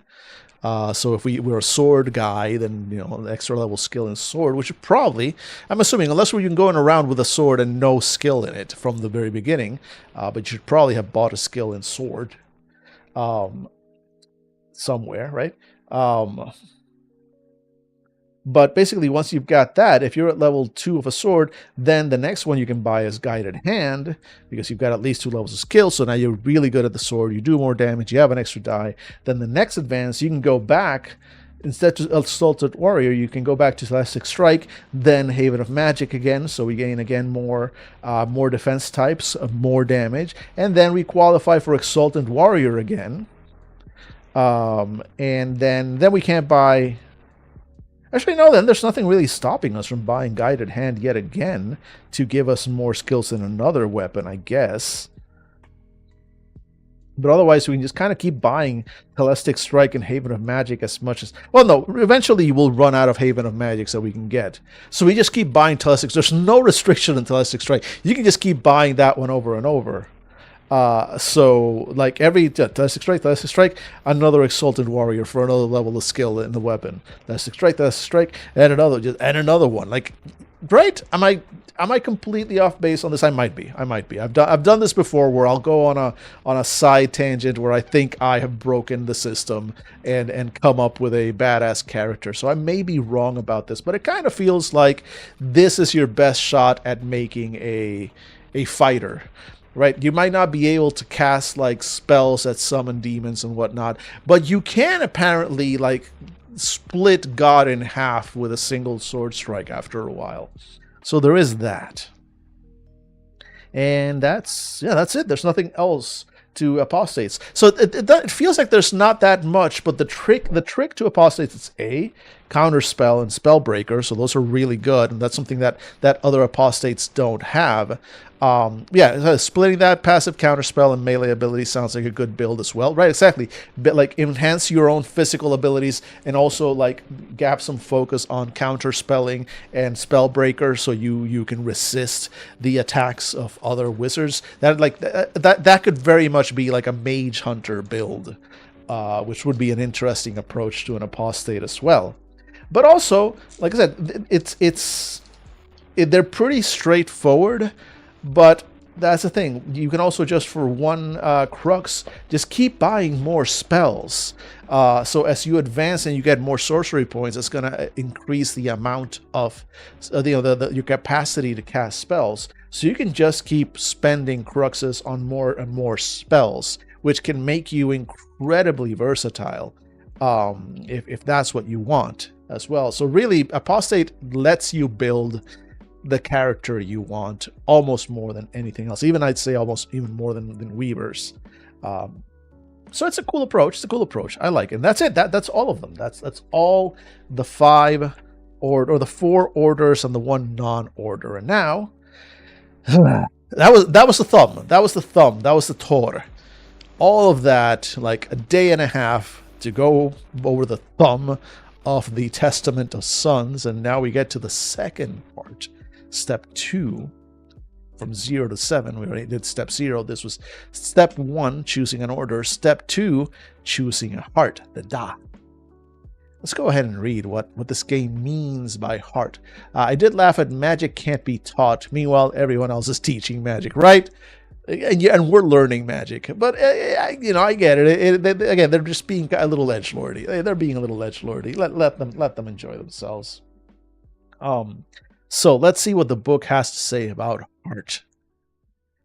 Heart is the very basis of your character. Order defines you. Forte distinguishes you, but heart is your purest, truest self. It is not, however, your soul. Heart is more open and more overt. Souls are secret. Heart suggests your most basic nature. The philosopher Niul Relistas first said that a Visley has 3 centers, no, 4. He defined the heart as the Visley's emotional core, while the order represents the intellectual core. Forte is the spiritual core, and of course, there is the secret soul. After choosing your order, you should select your heart from one of the 4 different types: Gallants, Stoics, Empaths, and Ardents. This is kind of the MBTI part of character creation. This is the Myers-Briggs type of character creation.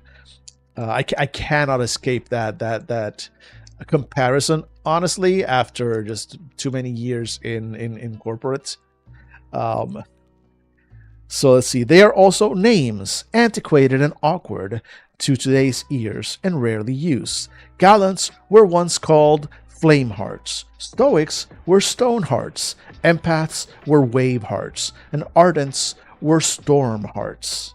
Few modern Visley think in terms of the classical elements outside their Sooth deck card family associations, and so only occasionally think of heart in these terms. To make things even more dynamic, some Visley use the older, more classical name, but drop the heart portion, simply calling themselves a flame, a stone, a wave, or a storm. Each individual hearts section below has even more possible adjectives that a player can choose to fit an individual character. Players should call their heart what they wish. In this general section, we will use the basic names for simplicity's sake. Heart is emotion, and one's emotional core that, among other things, defines how to react to other people or outside stimuli. If there are 4 hearts, each represents a quadrant on a coordinate grid, measuring extroverted/introverted nature and impulsive/thoughtful nature. Again, I'm not kidding that these are kind of the Myers-Briggs types, the Myers-Briggs version of character creation. A gallant is extroverted impulsive. A stoic is introverted thoughtful. An empath is extroverted thoughtful. And an ardent is introverted impulsive. Of course, Every individual is different and reflects their own personal heart in different ways. Each heart is tied not only to one of the classical elements, but also to a family of cards in the Sooth deck. Thus, Gallants, Flame Hearts, are tied to secrets, Stoics, Stone Hearts, to mysteries, Empaths, Wave Hearts, to visions, and Ardents, Storm Hearts, to notions. This, then, directly ties them to a particular animal and an object, because each card family has animal and object correlations as well. This affinity is only rarely more than superficial, but for some, such a connection can take on a more profound meaning. A Stoic living in a gallery of mirrors, or an Ardent with a multitude of cats, is certainly not unheard of. Let's see here. So we do have a little sidebar here that kind of gives us the quick version of the quick. If you don't want to read all of them, it's like, tell me what they're about so I can kind of pick one, and then then I'll get to the details like my players would probably do to me. There's a little sidebar that gives us the quick and simple one. So let's go ahead and read through it. Gallant. You are nimble in thought and deed. Quick thinking means you're good on your feet, ready with an extemporaneous plan or action. You let your intuition be your guide more often than not, allowing you to be calm, even sanguine, in heated or stressful situations. Your card family is secrets. Your animal is the raven. Your object is the book. Stoic. You are quiet and slow to action, but contemplative, even analytical, rarely shaken, and you have great depths should anyone ever explore them. You rely on thought above sensation, emotion, or intuition. Sometimes you are said to have a phlegmatic temperament. Your card family is mysteries, your animal is the rat, and your object is the mirror. Empath. You touch and are touched by the emotions and thoughts of those around you. Your words are wise and fall just right upon the ears of those who listen. You let your feelings serve as your guide. You are typically relaxed and peaceful. One might say you have a melancholic temperament. Card family is visions, your animal is the swan, and your object is the blade. Finally, the Ardents.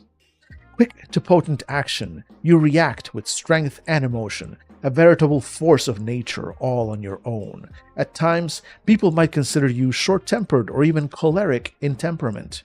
Your senses are what you trust. Your card family is notions, your animal is the cat, and your object is the clock. So those are the basic vibes of each of these hearts, but each one of them then has a lot more detail to them. So for example, Gallant, precise with power, and that gives you a little list. I'm going to skip through a little bit of this, just to move a little faster. But it does give you, the Gallant gives you a few easy descriptors. So characters who don't wish to be called a Gallant or a Flame Heart can use the following adjectives to describe their heart, depending on which they deem suits them best. So it's a couple of extra terms that can give you a little bit of guidance and can work better if you want to choose one of those. But at the end of the day, the in-game mechanics is the same for all of them. So for Gallant, it's stealthy, quick, daring, charming, roguish, fearless, and mischievous. And so if you choose a Gallant, you start, basically your heart determines the base points that you will have to spend for your stats. Remember, you have a pool of 4 stats from your certes pool, which is kind of your physical aspect, and a pool of stats for or a set of 4 stats for your qualia pool, which is sort of your mental and magical aspects. And so Gallants start with 9 points to distribute in their certes pool, the physical one, and 8 points to distribute in their qualia.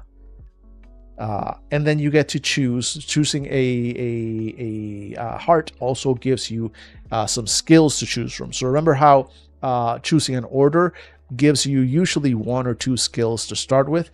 Additional skills that you get are going to come from your heart. So as a Gallant, you can choose 2 skills from this list, and you get 1 level in each one. So the skills that they give you are acrobatics, balance, climbing, disguise, dodge, jumping, lockpicking, persuasion, pickpocketing, searching, and stealth. Meanwhile, you've got the Stoics, who are steadfast and sturdy. The other words that they use to describe them are calm, careful, thoughtful, stolid, and dependable. Let's see, Phoenix. I cannot keep the names straight. They are so high fantasy. Yeah, no, this game is very much like, yeah, the qualia, the certes, there are so many things that, like it really is in love with itself as a game. Like, it loves its own terminology. So with the Stoic, you can it's a much more magical and mental focused one, where you start with only 7 points in your certes pools, with 10 points in your qualia pool. And the skills that you get to choose from are stuff like crafting, geography, history, magical lore, medicine, memorization, repairing, searching, seeing through deception, or withstanding. Then there's the empaths. Empaths, some of the following terms are useful to describe them as well. Empathic, understanding, gregarious, nurturing, compassionate, or perceptive. You start with 8 points in your certes qualia and 9 points, certes pool, and 9 points in your qualia pool. And the skills that you get to choose from are deception, disguise, oratory, persuasion, religious lore, resist, searching, seeing through deception, and understanding people's motives. And finally, the ardent, raw power, untamable. The words that you can use to describe them: volatile, passionate, strong-willed, strong-hearted, spirited, wild, enthusiastic. And then you start, this was very much the more physical build, with 10 points in certes and 7 points in qualia. And you get to choose skills from balance, breaking objects, climbing, escaping bonds, jumping, moving objects, resist, running, and swimming. So if we were going to look at these in a spectrum from most physical to least physical, you've kind of got ardent at the most physical one with 10 certes and 7 qualia. Then you've got the gallants, which 9 certes, 8 qualia. Then now you go to the empath with 8 certes, 9 qualia. Again, those two, empath and gallant, are sort of like the middle ground ones. And then finally, full like least physical, most mental, the stoic with 7 in certes and 10 in qualia. So if you're thinking like personality, like your choices here are not just personality, they're also going to determine to a point your character's capabilities, from a term like how much you have to spend, how much base potential you start with, either from a physical level or from a mental level. Something to keep in mind if you were wanting to play, if the ardent, for example, description and the terms make sense to you, but you wanted to play a magic heavy character there, then it's going to be a little bit more difficult. You're kind of starting off in slightly off balance because of that. So something to keep in mind as you're making a character. Now we kind of have a little note here about the Sooth deck and character heart. Again, the Sooth deck with these beautiful round cards that we've got says, because each card family in the Sooth deck has ties to each element, and thus each heart, turned cards affect characters differently based on their heart. When a card is turned, characters whose heart is associated with the card's family gain a +1 bonus to all actions as long as that card is in play. The exception being apprentice cards, which give a -1 penalty to characters associated with the family. So that's, again, another little thing to keep in mind. Like, the whole Sooth deck thing is very much involved, and it's another thing to keep track of, because these cards are going to get flipped very often. So we flip a card, and we've got the Banished Serpent, which we saw before, right? And that one is it's got this is what's this symbol? So the symbols represent the families. I don't know if this is notions or my god, where's the description of the Sooth deck? Sooth deck, page 23. No, we went past it, but like, what are the symbols?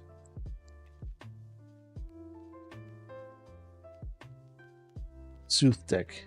Is there a better explanation? Okay, it's so the Sooth deck. Oh yeah, go back to page 23 of this book. You know, page 3. Actually, go to page 72 of a whole other book, The Gate. So you know what? Let me go there. Let me go to The Gate. Let me pick up the Gate book here. Where is it? I believe it's the purple one down here.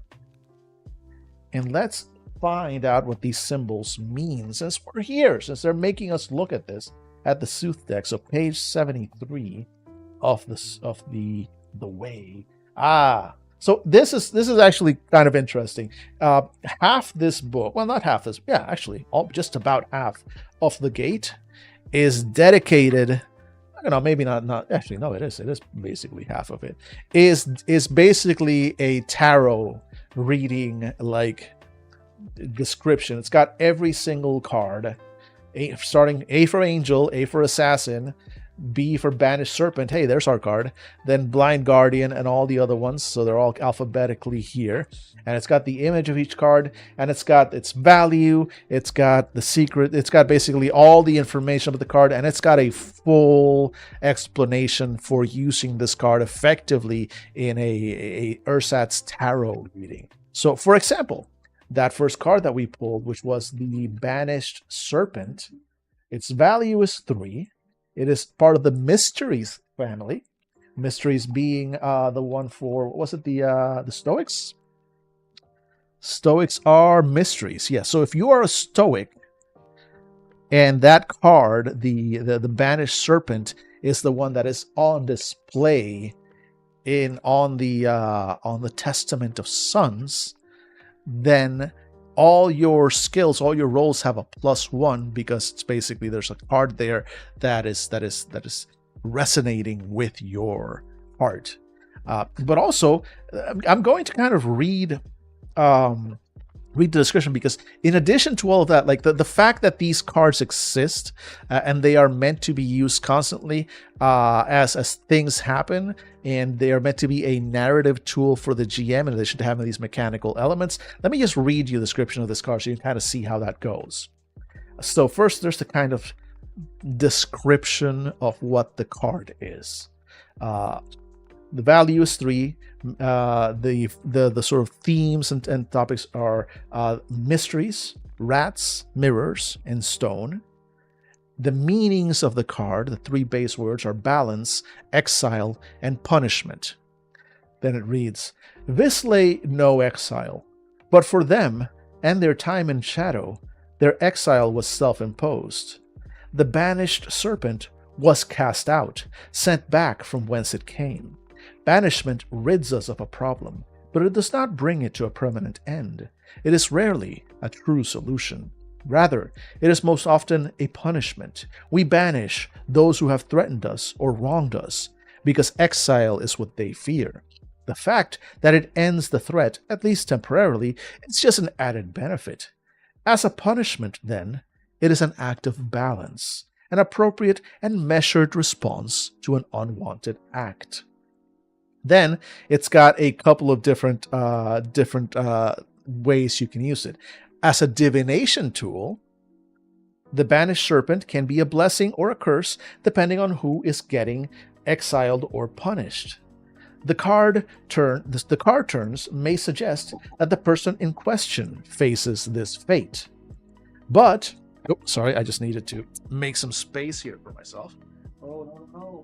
I've lost the suit card. It's gone. No, there it is. There it is. Found it. I'm professional, guys. I'm professional. Let's go. Anyway, divination. The Banished Serpent can be a blessing or a curse depending on who is getting exiled and punished. The card turn may suggest the person in question faces his fate, but it might also be someone else involved in the matter at hand. Sometimes, though, it can simply be a balancing of the metaphorical scales. It can mean that someone gets what's coming to them, whether that's good or bad. It is a settling of accounts, so to speak. But then we've got a game narrative section. So part of what you're supposed to do with the cards in the Sooth deck as a game master is, if you're ever looking for ideas, if you have a moment where you're like, what happens next? And you can leave it up in the air, you can let the cards kind of decide for you. So you draw a card, and let's say I had drawn this card, the Banished Serpent. Then for the game narrative, it gives you a few suggestions of things that might come into the game narrative because of the drawing of this card. For example, for this one, someone is cast out, a demon or spirit is banished or must be banished to end its threat, Harmony is upset and can only be restored through an act that balances the situation, once again, which might very well involve casting away a criminal or troublemaker, or a wrongdoer is punished for a crime. So it gives you some things that could happen in the narrative that you can kind of let it go, let it go with the story. And also gives you like options for joy and despair. So, for example, for a joy, an NPC foe is punished for some act they committed, an unloved NPC is sent away, or the PC escapes a bad situation.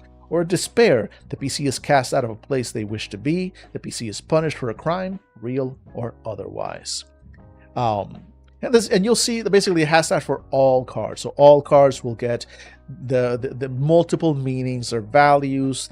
So they have in-game effects. They have in-game effects because with the house that comes in, whether it's mysteries, notions, secrets, or visions, that will affect the players depending on the heart that they have chosen.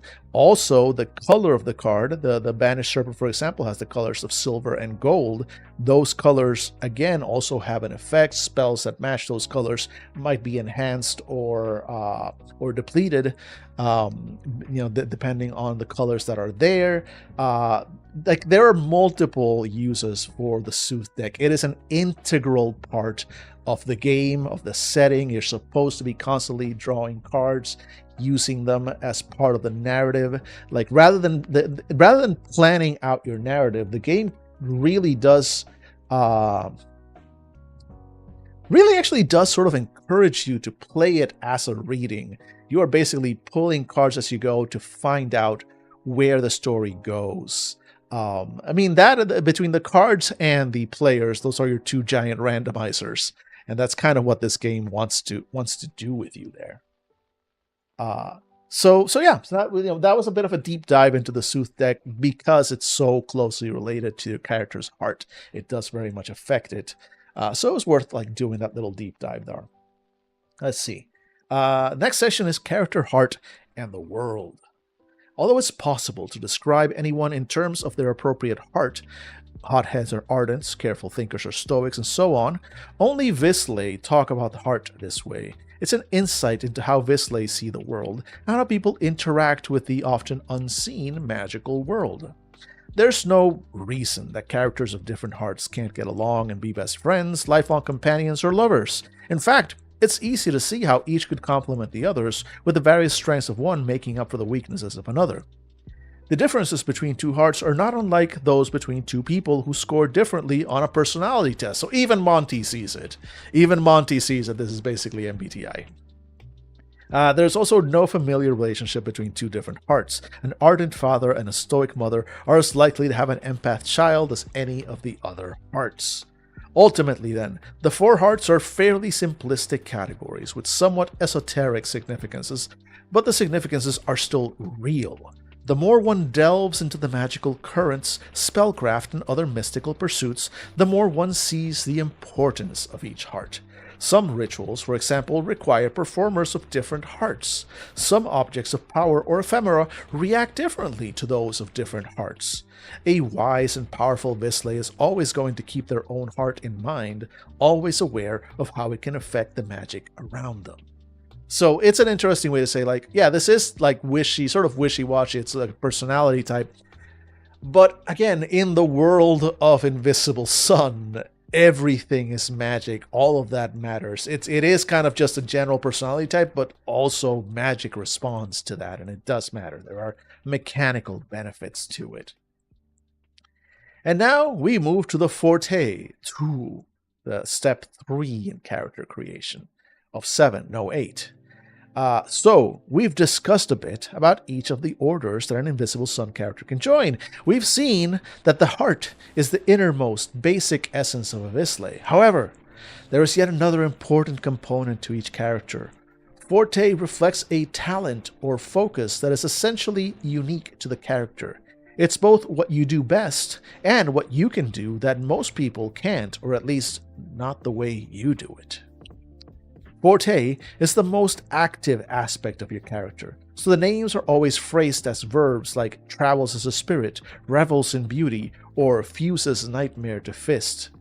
Heart is who you are, Order is where you belong, but Forte is what you do. Like orders, Fortes have built-in character goals, loves, successes, fears, and disappointments in the form of suggestions for character arcs, as well as earning joy or despair. The choices players make guide character development throughout the game, and vice versa. Step 3 of character creation is selecting your Forte. There are many to choose from. When I skip this little Forte descriptions, again, this some of this is just basic rules. So Fortes are very, very similar, if not identical, to in Numenera, kind of, your character center. Like, I am a quick nano, or a friendly nano, or whatever. I forget the term. So it's like a friendly nano who travels through stone, or something like that, right? It's the who blanks to blanks, who blanks, basically. That's it. Yeah, exactly. You saw that connection immediately. It's this one is almost word for word exactly like Numenera. If you're familiar with that, it's that. That said, it's not entirely compatible with Numenera. You can't exactly pick up a Forte from Invisble Sun and use it in Numenera, or pick up a Numenera aspect and use it as a Forte, not without some level of conversion. But the similarities are real close. Like, it's basically the same concept. And again, a lot of this is just like rules, like ranges, targets, bonuses, and enhancements. That's basically just benes that you're adding, how to use an ability, when you need to roll. A lot of this is common sense, or very, very familiar. So let's just kind of look through the list of Fortes. I don't think I'm going to read all of them, because we'll be here for a decade if that's what we're doing, right? Let's maybe, in fact, I'm going to kind of read through the list, and if you want, chat, if anybody is up, let me know as I read them out if there's any that you're like, oh shit, can I hear more about that one? That sounds dope as fuck. And we'll do like 3 of them. I think that's a good compromise, rather than doing like all of them right now. So let's see here. The Forte list. One is who bears an orb. There was who breathes runes, who cages adversaries, who calls upon the serpent, who caught fire's eye, who channels strength and skill, who consumes flesh, who converses with everything, who disgorges creatures, who dwells in darkness, who eats knowledge, who explores the noosphere, who fuses nightmare to fist, who hosts a legion, who inhales the aether, who is adored by the sea, who listens to the whispers, who provides a vessel for spirits, who revels in beauty, who shepherds minds, who sings the earth song, who speaks with the moon, who splinters into fragments, who travels as a spirit, who turns tales into reality, who understands the words, who walks the path of suns, who wanders in delirium, who warps time and space, who weaves stealth with sorcery, or who writhes and squirms. So I've got a few. I've got a few that I think I would want to look at, but I'm real curious if chat has any suggestions, or any ones that they're particularly curious to see. Who channels strength and skill, disgorges creatures, uses nightmare to fist, walks the path of suns, warps time and space. All right, that's more than 3. I'm going to pick out of those. Let's go with who channels strength and skill, because that one's actually pretty straightforward, I think, and good to go. Then let's do... all of these are good. That's the thing. Like, all of those are also kind of like on my short list. Choose whatever or whoever. But no, like I said, yeah, I get it. But I want to kind of keep it to 3, because otherwise we'll be here all night. So who channels strength and skill, and then let's do who fuses nightmare to fist. And then I think I want to look at who writhes and squirms, because what the hell is up with that one? So let's see. Let's look at channel strength and skill 86. Page 86. We go there. Hey, who summons a kitty? Who summons a kitty to this? You haven't been around all. Were you a tired girl? Were you an AP girl? Is that it? Were you a very sleepy girl? And that is why you have not been on the stream until now? Huh? Do you want to come over here? Do you want to step on the book? I think you do. No? Oh, she just wants to sit here. Wants to sit here and be with us. Look, let's kind of move this here so you can... There she is. There she is. Hi, sweetheart. Hi. Hi. You can look at the cat. This is what you can do. You can all look at my cat while I read... I read channels, strength, and skill. Nope, never mind. She's moving. Are we moving? Are we moving? Are we moving? Are we migrating? Are we migrating? Yes, we are. There she is. Now she's on the overhead. Oh my god, she's stepping on the car. She's stepping on the car. She's gonna. Oh my god. Oh no. Oh, she's sniffing at things. Oh lord. Oh lord, she coming. Sweetheart. Sweet. Oh my god. Ah. Hi. Hi. Oh my god. Oh. Man, what movement did I do? I didn't even like go particularly hard this morning when I was working out. But like, yeah, definitely it's here. It's in the show. I wonder which move it was that kind of fucked me up. Oh well. Oh well, that sucks. That sucks. That's probably going to be a fucking week of not working out until that recovers. Getting old sucks. Getting old sucks. You know what doesn't suck? Having a kitty. All right. So channel strength and skill. Let's see. Sometimes it's easier to borrow than to create from scratch. This is a truth of craftspeople and artists, and it can be a truth of skill and talent as well. Too much shake weight? No. You know what I have? I do have like what? Let me see. What? So I did. Let's see here. Did the overhead press? I did the incline press. I did the that actually isn't her. So I don't think it was the lateral raises. Like it's the forward. Oof. Yeah, when I do that. Oh, there's a clicky going on there. Oh, I don't like this. I don't like that at all. That's unpleasant. Oh, I'll put a nice bag on it and just let it rest. Hopefully it will be better tomorrow. Anyway, going back to this, let's see here. This is the truth of craftspeople and artists, and it can be a truth of skill and talent as well. Channelers use the currents of magic to tap into the abilities of others in the world or the other worlds to use as their own. Some call them essence thieves, but most would suggest that they borrow rather than steal. Channelers do not choose or even know who they borrow their talent or ability from. The actuality is a big place.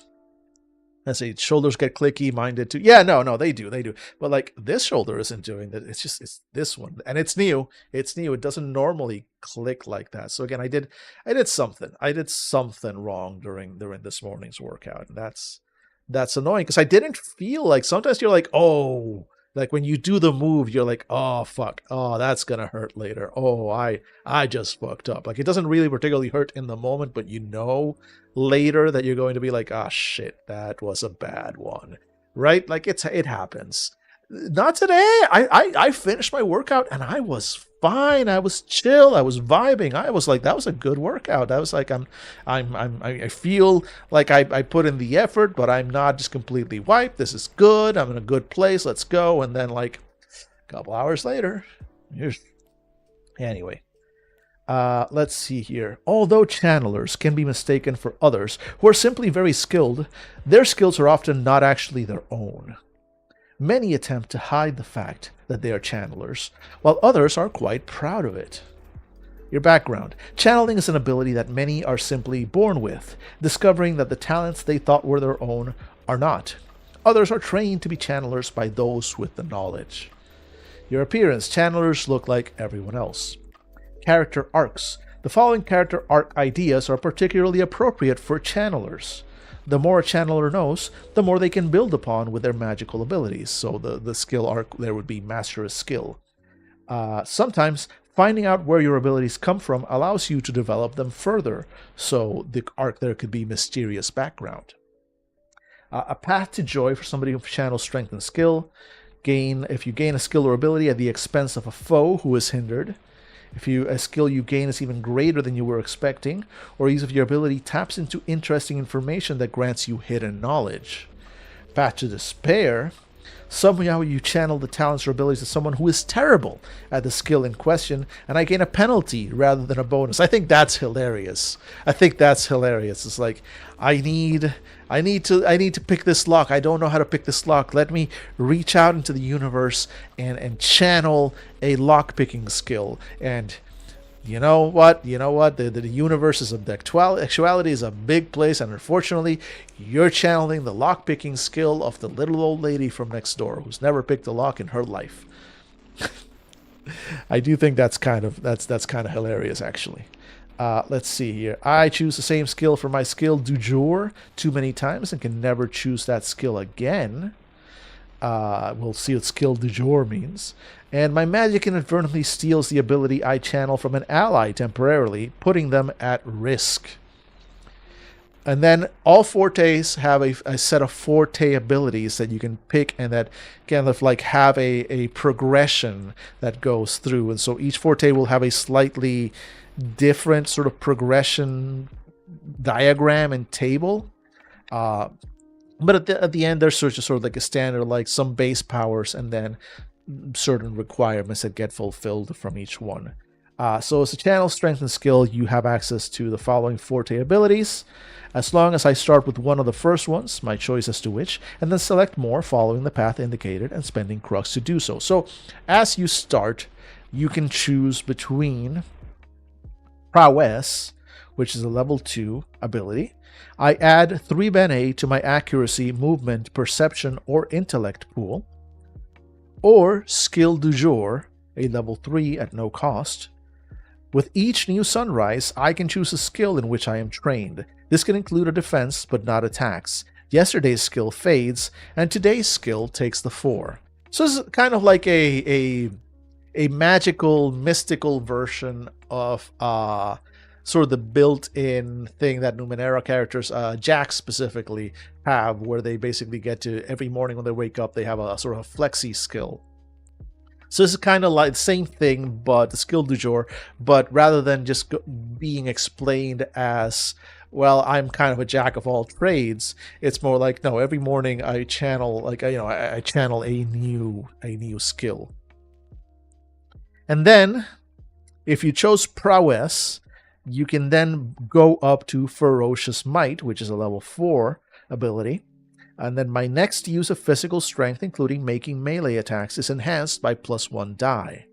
However, if you chose Skill du jour, then your option for advancement there becomes Delicate Grace. My next use of physical agility or precision, including making ranged attacks, is enhanced by +1 die. Then, regardless of which path you've chosen so far, then your choice becomes either Mystical Defense or Infused Skill. Mystical Defense is a level 6 power, or level 6 ability. My defense actions are enhanced by +1 die. Or you've got Infused Skill. My chosen skill du jour is now enhanced by +1 die. Alternatively, I can choose to have 2 skills that day. And then if you chose Infused Skill, you can then expand out to Remarkable Skill or Omni Skills. If you chose Mystical Defense, you can choose Specialized Defense. So with Mystical Defense going into Specialized Defense, that's a level 9 power, my defense actions are enhanced by +2 dice.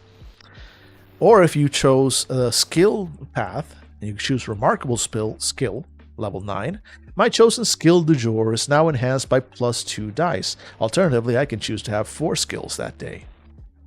Or Omni Skills, level 9, all my actions are enhanced by +1 die, ends automatically at the next sunset. So that is very cool.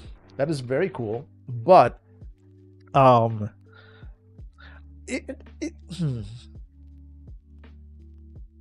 I do kind of wish And let me just actually go back to check something real quick. Sorry. Using abilities. So using abilities, unless stated otherwise, using further abilities in action. Most of the time, you roll to see if it takes effect. Like any action, you can use Ben A to add to your venture. Further, you always add the ability level to your venture. The challenge is the level of target modified by defensive other factors. That means if you're using an ability to attack a person, use their level as a challenge. If you're using it to, need to roll. Another perhaps easier way to look at it is this. You can cancel an ability's ongoing effect whenever you wish. Okay, so yeah, so there's no cost to this. It's just a thing. It's a level 9 ability. Just activate it. It's not really a roll or anything. And just until next sunset, you just have +1 dice to all your abilities, to all your actions, rather. Kind of crazy, but it is also like your peak thing. But my complaint with channel strength and skill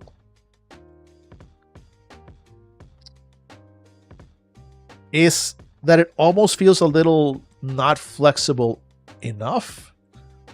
How can I put this? So you've got two paths that you can follow when you channel strength and skill. One is channel strength, the other one is a channel skill. If you kind of go with the channel strength path, you get prowess, ferocious might, mystical defense, and specialized defense. And so that's like, if you wanted to go again, you want to make a fighter, right? You want to be as non-magical as possible, then make an apostate who channels strength and skill. Because then you can choose the apostate powers that are more damage and more defense and stuff.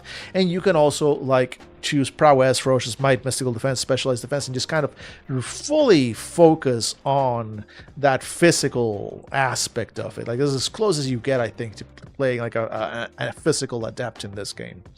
But then the skill stuff, skill du jour, is sort of that basic, like, wake up every morning, choose a new skill. Cool. So there's that flexibility.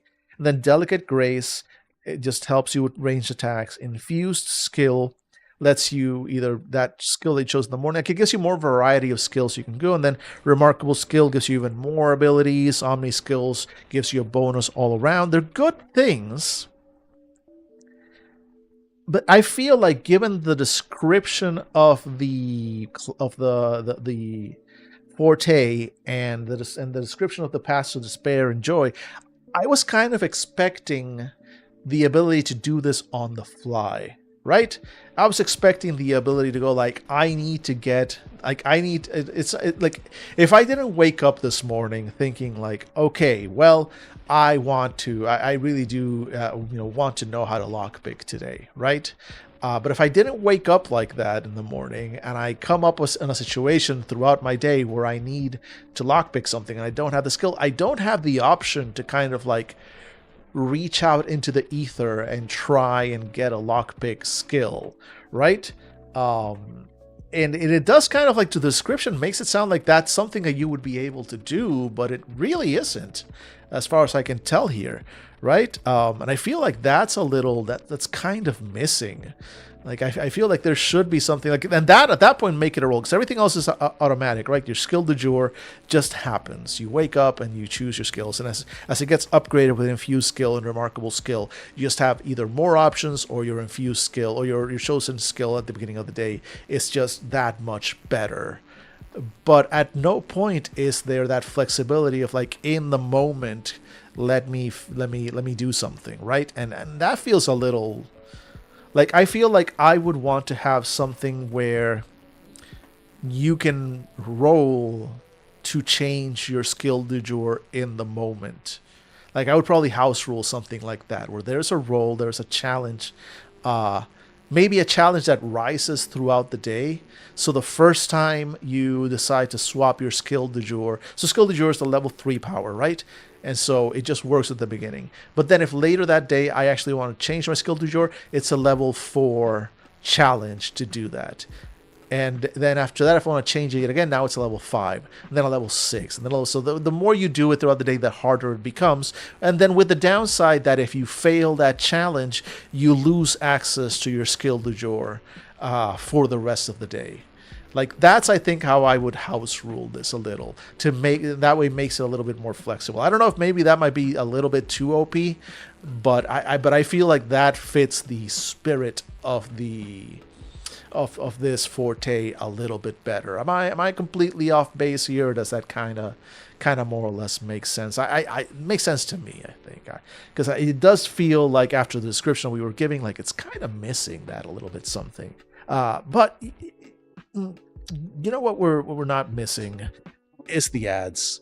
Unfortunately, whether you miss them or not, they come back every hour, and it is once again time for the ads. How does this keep happening?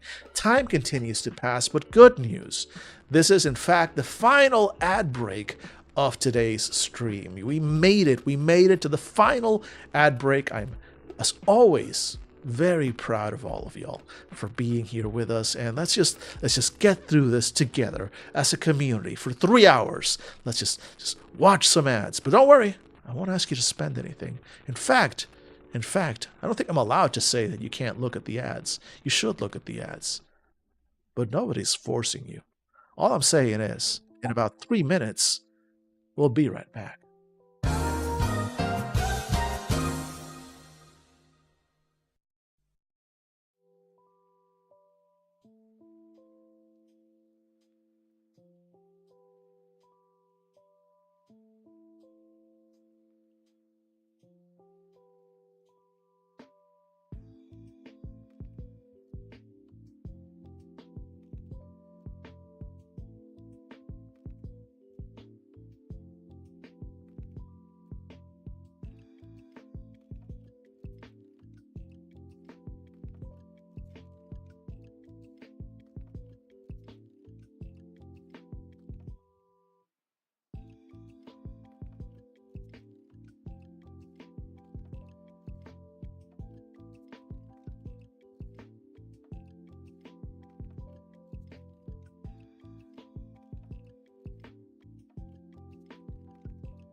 Well, that's weird. My spare screen is now refusing to load up Twitch. That's so weird. But okay, the stream didn't crash, and I still see chat over there. Good.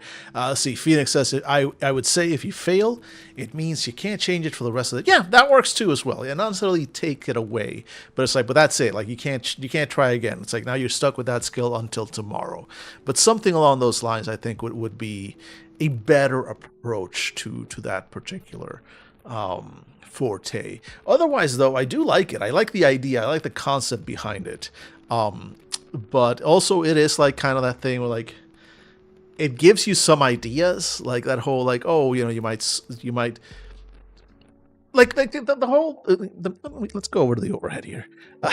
So like this whole thing where like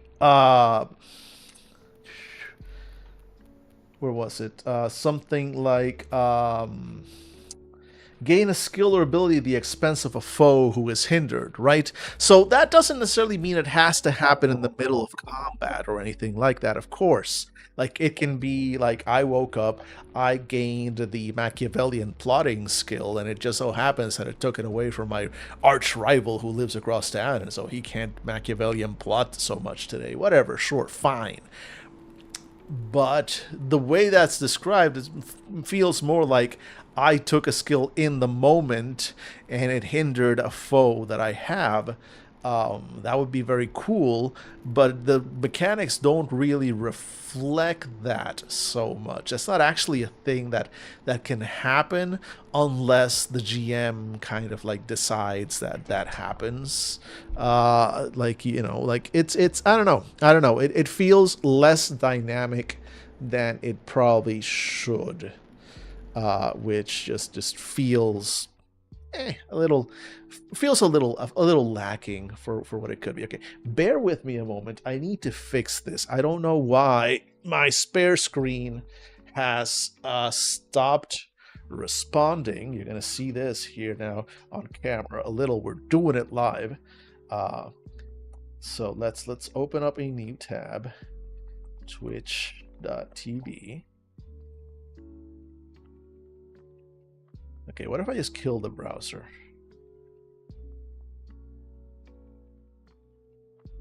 Try again. Twitch. It's just refusing to load the site. But it's so weird. Everything else works. Come on. All right, can I use the app? It's not as good, but I just need to see chat. I just need to see chat. Can I just see chat on this screen? It's all I want. Stream manager. Okay, chat is in theory down there. Offline. We're not offline. Like, I look at you. I see you online over there. I am not offline.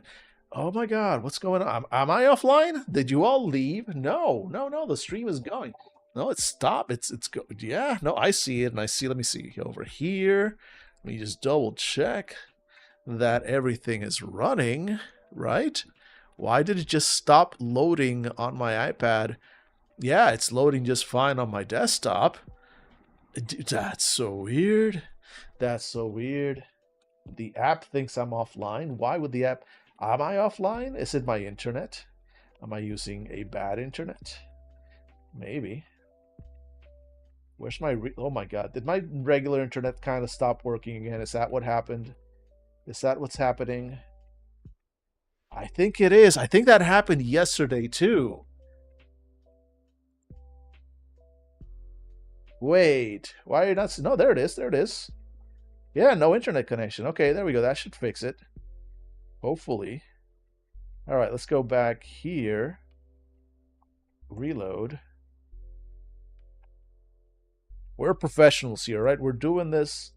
We're doing so well. We're doing so well. There we go. Now it's loading. Okay, let me go to the thing.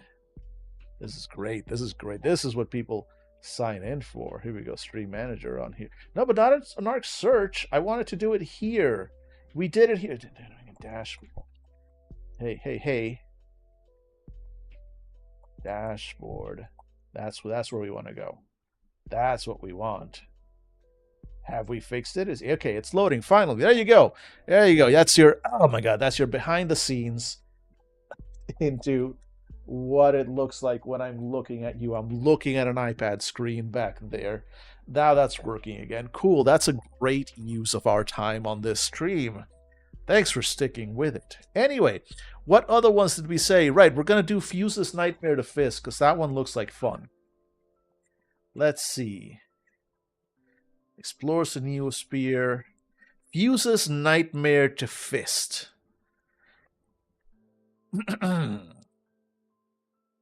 Nightmare fighters aren't people who fight nightmares. They use nightmares to fight. My terror can't be conquered, but it can be redirected. The things that haunt my dreams are too terrible to face, so the best use of them is to make my enemies face them. I take my own dreams and use them as an attack. When I strike someone, I am doing so with my fist and skill, but also with the horrors of my nightmares. Background. Most nightmare fighters lived a life plagued by terrible dreams. I learned to protect myself from my own nightmares by using them rather than struggling against them. I should determine if I learned this on my own or if I was trained. This makes me think of, wow, this is super 90s. There was a comic, I think it was like an Image comics called, it's called The Darkness or something. And it wasn't the exact same concept, but it was like this one guy whose like ability was that he basically had like these demons that were in his dreams and nightmares, and he kind of had access to them, and he could like summon them to fight for him. It really reminds me of that as a base concept. Let's see. Appearance. Nightmare fighters are brawlers and usually look the part. When they use their powers, their fists seethe with dangerous energies that almost look like flickering monsters. Character arcs. The following character arcs or ideas are particularly appropriate for nightmare fighters. Nightmare fighters excel at defense as well as offense, so a defense arc. I missed half of that one. TLDR. It fuses Nightmare to Fist. You fight with nightmares. Literally, that's what it is. You punch people, but when you punch people, you also punch them with your dreams and nightmares. We'll see what that does mechanically soon enough. Let's see. If ever anyone was going to track down and confront a foe head on, it would be a nightmare fighter. Let's see. Path to joy for a nightmare fighter. A particularly horrific nightmare grants me greater than normal powers the next day, or using the power of my nightmares to help complete a character's arc climax. Path to despair. The nightmare gets loose. I lose contact with my nightmares and have only pleasant dreams, nothing to fight with. Or the people I am personally closest to start to have my terrible nightmares. And the forte abilities for that. So everybody, as a nightmare fighter, as somebody who fuses nightmare to fist, you start with Terror Strike. Everybody gets this one ability. It's a level 2 ability, no cost. Fueled by my nightmares, I inflict +2 damage when I attack with my with. And then the choices then split. You can choose between giving voice to my dread or blinding attack. Giving voice to my head is a level 4 skill with a +1 die to unnerve others. I use my action to describe a recent nightmare that I have not yet talked about aloud. In so doing, I accomplish 2 things. First, my next attack is enhanced by +1 die, infused with fresh nightmare energy. Second, anyone near me when I speak is unnerved, and their next action is hindered. So that's the that's fucked up power. Like you say something from your nightmares that is so fucked up that everybody's just like, dude, bro, yo, no, what? And then you punch them in the face really, really hard. Solid character concept, honestly. Or your other choice is blinding attack. And again, a level 4 with +1 die. The next person I strike with my fist is blinded for the rest of the combat encounter by a burst of nightmare energy as I connect.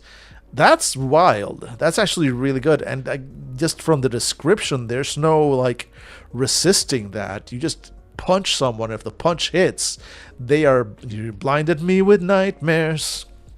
Cool. All right. Now, had you chosen giving voice to your dread as an ability, you can upgrade that to use my fear. Another level 4 ability. The next time I am attacked, I channel my own fear from a recent nightmare to heighten my protection. My defense is enhanced by +1 die. If we had chosen blinding attack, we could actually expand that out to stunning strike, a level 5 with +1 die for your roll.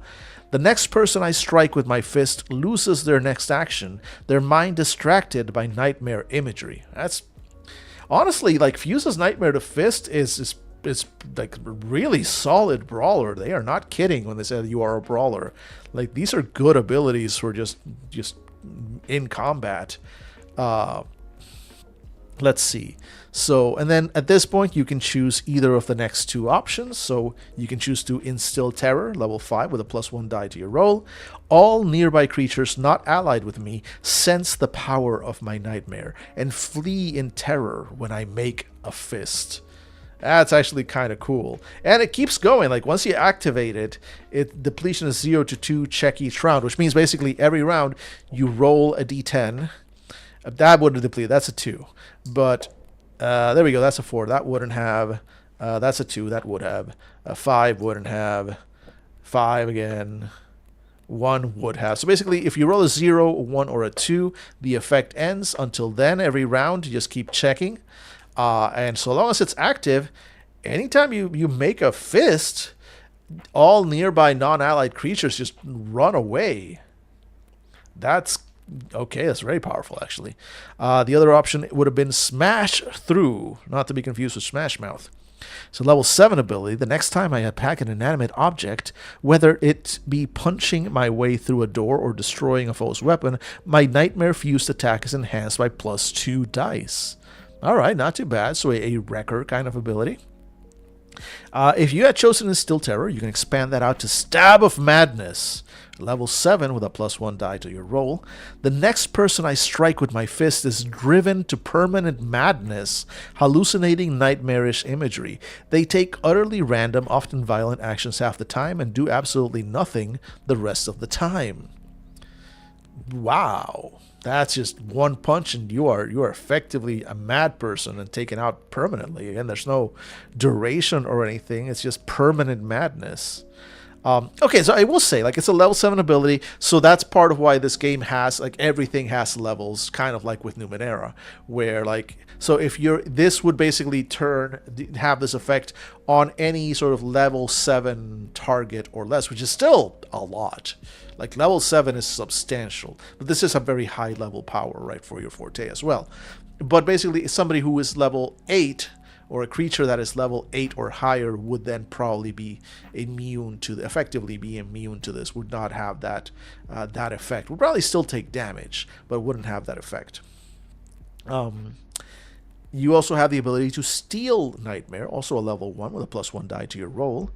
I reach into the mind of a close being and steal their worst nightmare to power my attacks. Not only do I learn what terrifies them, but I can also fuse that fear to my fist, so that henceforth, when I make an attack with my fist against that being, I add +2 dice. That's actually kind of cool. Like, I punch you. I mean, it doesn't even say, like, a close being and steal their worst name, so you don't even have to. It's not even a touch. You just look at you. If you're close range, I can look at you and just kind of take one of your nightmares and then wrap it around my fist, and just, now I know what scares you and I can punch you with it. Either way would lead you to your climax, your apex ability, which is Flurry of Fear, level 10, +2 dice to your roll. I become a living nightmare. I lash at every foe nearby simultaneously with my fist, inflicting +4 damage. Further, I terrify anyone struck so much that they lose their next action. That's wild. That's really good. So yeah, Fuse's Nightmare to Fist is an interesting concept. But just from a game mechanics point of view, that is a straight up a brawler. You're just punching. You're the nightmare puncher. You punch people with nightmares, and you. Oh my god! This is really powerful. This was really powerful. A lot more powerful than I expected it to be. All right, and then the third and last one that I wanted to. There's a lot of really good ones. Honestly, there's a lot of really like understands the words is interesting. I've chosen. I think for the game that I played with Explorers Wanted. Although it wasn't an Explorers Wanted game, but Daniel,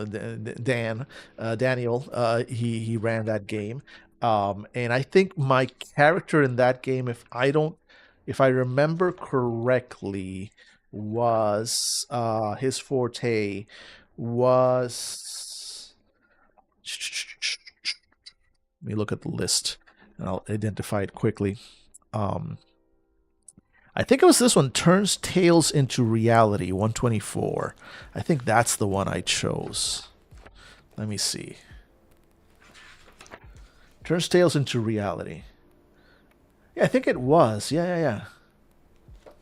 Yes. Oh, yeah, it definitely was because I knew what I wanted. Okay, so before I read this one out, there is a series of novels, sort of fantasy, urban fantasy novels, called, oh god, it's been years. What's the name of those books? It's a librarian. The character's a librarian. Bookbound, or I'll have to look it up. I don't remember the author. I'm bad at author names. I'm very bad at author names. But the plot, the idea behind the book and the character, the magic system in this book. There are multiple magic systems, so different types of magic. There are nymphs and fairies and wizards and all stuff. But it's urban fantasy. It takes place in the modern world. It's got some sort of Harry Dresden kind of vibes, but the main character is not a detective or anything. He's a librarian.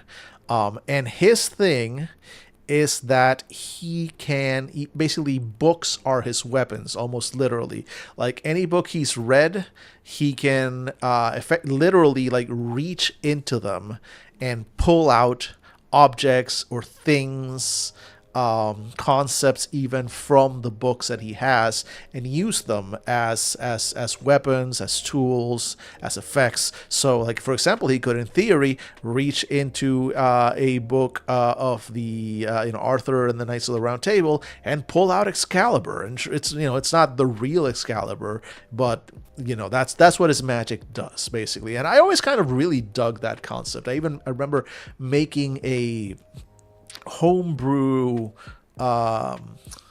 art. I forget what they're called for Changeling the Lost. They're not. Are they arts? Arts in original Changeling was arts. In Changeling the Lost, I forget what the name of the powers are, but it was one of those. It was one of the arts, one of the custom powers.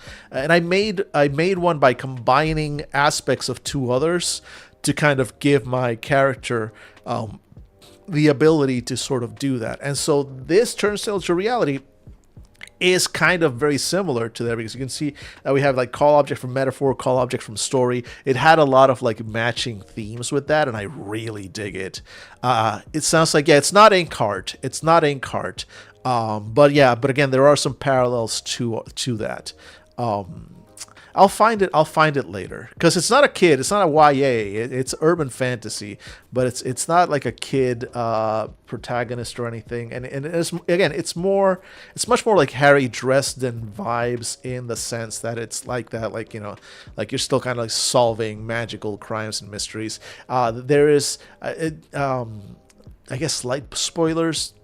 But at one point, he effectively, no, it's not librarians either. No. At one point, the main character fights effectively a golem made out of a printing press, because magic in this world like does matter, like the words and everything, and manipulating words also matters as well. So like, it's a whole thing. I really liked it. But also it wasn't like great literature. I just liked the concept of it, and it was a fun read. It was a fun read. If I find it later, I'll see if I can link it.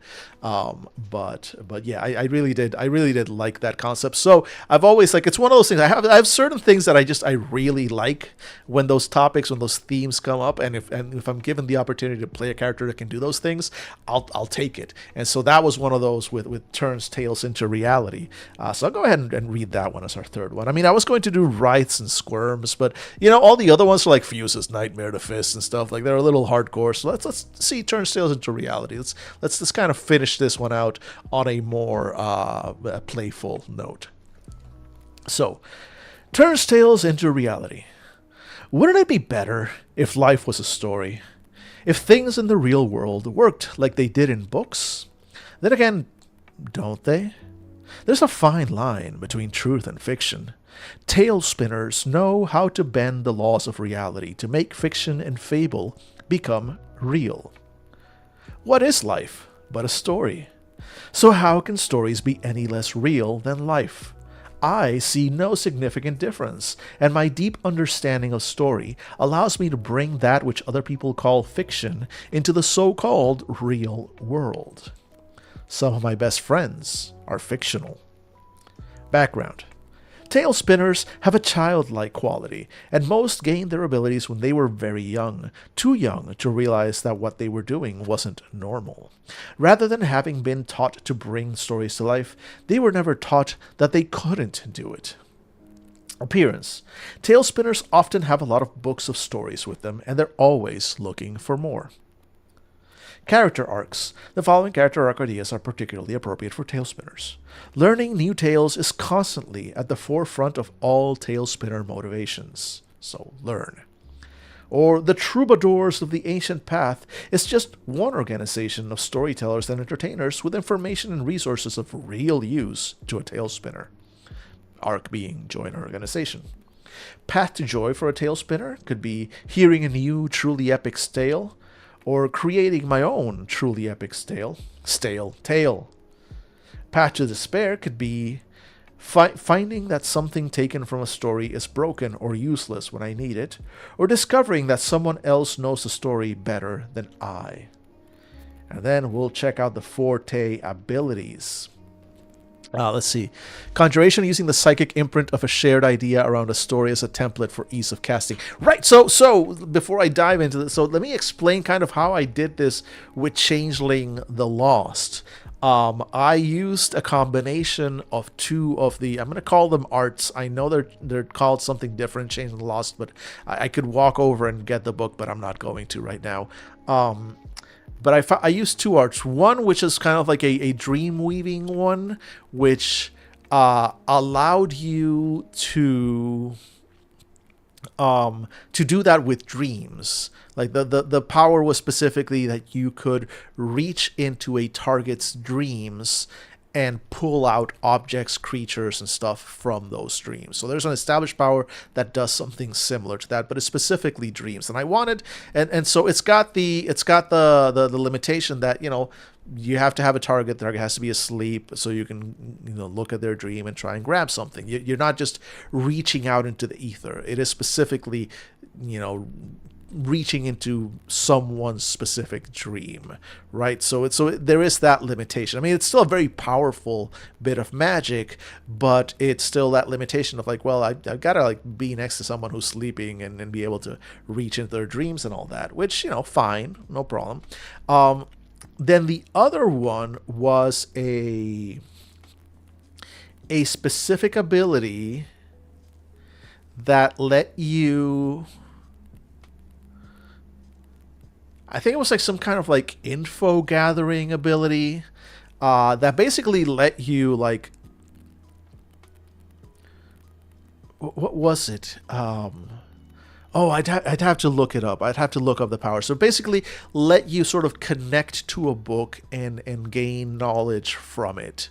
And so the way I kind of spun it for my GM was that my character, who was effectively a book golem, like that was what he was. Like his skin was made of paper, his blood was ink, and he was kind of shy, but also very librarian-esque. And when he, when he got flustered, lost control, sometimes his thoughts would appear as printed words on his skin. He was a cool character. I think his name was Oren. I miss Oren. Oren was a good character. But anyway, I had him, he had the levels in both abilities, and like, what if he combines them so he connects to the book, but then goes a little bit further and uses that connection to effectively connect to the psychic space of everybody who's read that book, in which case some of them must be asleep right now. And then, combining both those things, one thing leads to another. He can reach into a book and pull out objects and stuff from books by effectively using the book as a gateway to the dreams of people who have read that book and are having dreams about the book. With the dice roll being that, hey, if you fail your roll, that means nobody was asleep and dreaming of the book. But if you make it, then you reached into somebody's dreams through the medium of that book as your sort of connection to it. And after a little bit of negotiating with the GM, they were like, actually, that's really cool and it works and it's not overpowered the way it's presented. And so I had that ability, and it was super cool, especially since at one point I remember we had a whole scene where we were effectively going to war. We were going into the hedge. We were going to fight an incursion of loyalists, and so I remember in that scene, all the other characters, there was a kind of an unspoken agreement. Everybody was like, this was an online game. This was an online chat game. This was a mush, like a decade ago.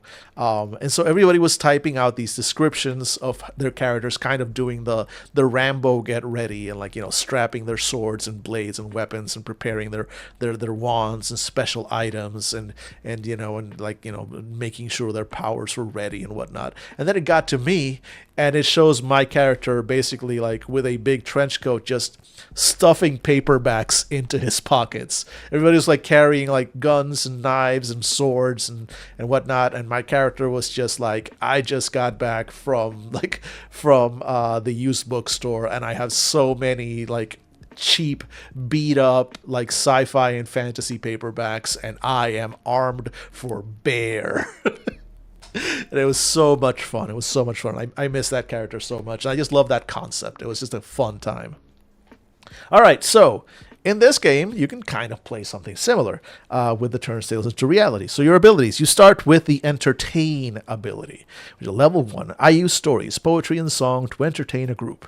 After 30 minutes, PCs willing to listen gain 1 bene to a pool of their choice. NPCs are heartened and happier. In addition, NPCs are now favorably disposed towards me, and I gain +1 to any attempt to interact with them if I do so relatively soon afterwards. Really nice little basic utility power. And then you have 2 choices. You can either learn from tales or call object from metaphor, both of which are honestly very cool. Learn from tales is a level 2 ability.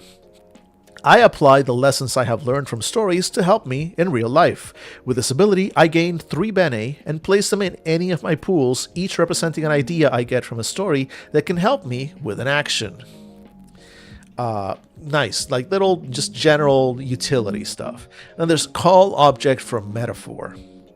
I think of a metaphor, or a simile, or similar construction that pertains to the situation at hand and also refers to an object or substance. For example, in a fight, I might say sharp as a sword, and a sword appears in my hand. Slow as molasses could make molasses spread out on the floor beneath someone's feet. You're pretty as a picture makes a portrait of the person I'm referring to appear on the wall. If I can hold the object I call forth in one hand, the object is permanent. Otherwise, it must appear within short range, and what I create exists only until the sun sets. Nice. It requires some inventiveness from the player, right? You have to do a little metaphor or something, but it's a cute little power. I like that. I like that cute little power. If you chose Learn from Tales, you can then grow into Conflicting Tales, a level 4 ability with a +1 die if used on another. Recalling that sometimes there are different versions of a single tale, I vanish and reappear up to a very long distance away safely. Alternatively, I can cause a creature I touch to vanish and reappear a very long distance away, but I must be able to see where they appear, and it must be in a place where they are in no immediate danger. I can't send them up into the air or deep underwater where they can't breathe, for example. Which is, it's a little odd one, but it's like, no, actually, I was over here kind of thing. And then reality shifts. You go like, oh yeah, I guess you were. I do like it. It's a little weird, but I like it. And then if you had chosen call object from metaphor, you can expand that into call object from story, which here we go. That's the power I like. I call an inanimate object or structure of level 4 or less from a story that I know. It must be able to fit within a small area. If the object is not magical, it is permanent. If it is magical, it remains for only 1 round. Then, at this point, you can choose either Weaving the Tail or Call Creature from Story. Weaving the Tail is level 6-1. I change circumstance around me so that my story, quote-unquote, goes more in the direction I wish. My next action, and the next action of all my allies within long range, are enhanced by +1 die. At the same time, up to 4 minor events occur that are favorable to me. Ropes breaking or not breaking, NPCs slipping and falling, doors closing, people being misheard, and so on. So this was just straight up a little bit of reality distortion and rewriting. I dig it. Again, I'm biased. I'm very much biased in favor of this this particular forte just because I like the theme of it. Call creature from story would have been your other choice. Level 7, I call a living creature from a story that I know. The creature is 3 levels lower than the level of this ability. The creature obeys simple commands that I give it, but it is not a quote-unquote real creature. It has no special knowledge of its own, no opinions to share, and no free will. If it ventures out of my sight, it ceases to exist. Or it ends automatically when the sun next rises or sets. Again, cool. Pull a unicorn out of a story. Pull a lion, pull a dragon out of a story. I mean, it's going to be level 5, but it's still useful. Level 5 is not bad, right? And then the next 2 options are Departure from Reality or Call Weather from Story. So Departure from Reality is a level 7 ability. I affect one being within long range so that their perceptions are now under my control. Everything they see, hear, touch, taste, and smell is what I want it to be. Like, that's wild. Like, it's not exactly mind control in the sense that you're not controlling their actions, but it's still very much sort of like mind control, where like you are basically telling them in story. Like it's genjutsu. It's that Naruto thing. It's like it's literally is just like you start telling somebody a story and you wrap them entirely in that story. And for that person, for your target with the departure of reality, their entire reality becomes whatever story I am telling, whatever I want them to see. All senses are fooled. That's crazy. That's crazy. Or Call Weather from Story, which is a level 8 ability. I change the weather to the weather from a story. The change is instantaneous, so it can go from a hot, dry day to a blizzard in a moment. And so automatically when the sun next rises or sets. Cool. Kind of like very specific. It's not quite the departure from reality or weaving the tail, but it's cool. And then finally, the peak ability for turns tales into reality. Bring fiction to life, level 9 ability. I take a fabled or fictional location, object, or creature of up to level 9 and add it to the world. I don't know where it's been added, but I know that it exists somewhere. That's one of those powers that's like, it's almost a story power. Like, I like it. I like the concept behind it. Like up to level 9. I guess the balance to that is that it's not necessarily here, right here in the moment. It is now real, but it could be anywhere, right? So it really is one of those powers that's more of a story thing, like that you would do rather than a useful ability to use, during your adventuring, kind of your day-to-day things, right? Which, doesn't need to be a day-to-day ability at that level. But like that specific thing that I don't know where it is, I just know that now exists somewhere, like, it's cool. But it does kind of like, okay, well, that's cool, I guess, but Anyway, back to whatever else we were doing at the moment, right? It's like, oh, okay, cool. So the king in yellow now exists. Great, thanks for that. Thanks for that, tail spinner. That's great. I'll keep an eye out for that so I don't ever meet the fucking king in yellow. Thank you for doing that. Like that sort of vibe. Yeah, good times. All right, so that's three of them. There's many more. But let's kind of keep going. Because we're about to finish. Actually, no, let's see. We've got about 20 more minutes of stream. And the next thing that we would have is your soul. Can we cover your soul in the next 20 minutes? I think you can, actually. Yeah, let's do soul. And then next week, I guess, not tomorrow, because tomorrow's Friday, and so that means Fridays are going to be more of a work day. I haven't done any work on my own game in weeks, and I think it's past time I got back to that. So I think that's what I'm going to do tomorrow. So you create a super powerful entity, and then the item that summons them. Right? That's a 1-2 punch. That's not too bad. That's actually a really nice idea. Not bad. Well done. All right, so let's check out the soul section, and then with that we'll wrap up for today.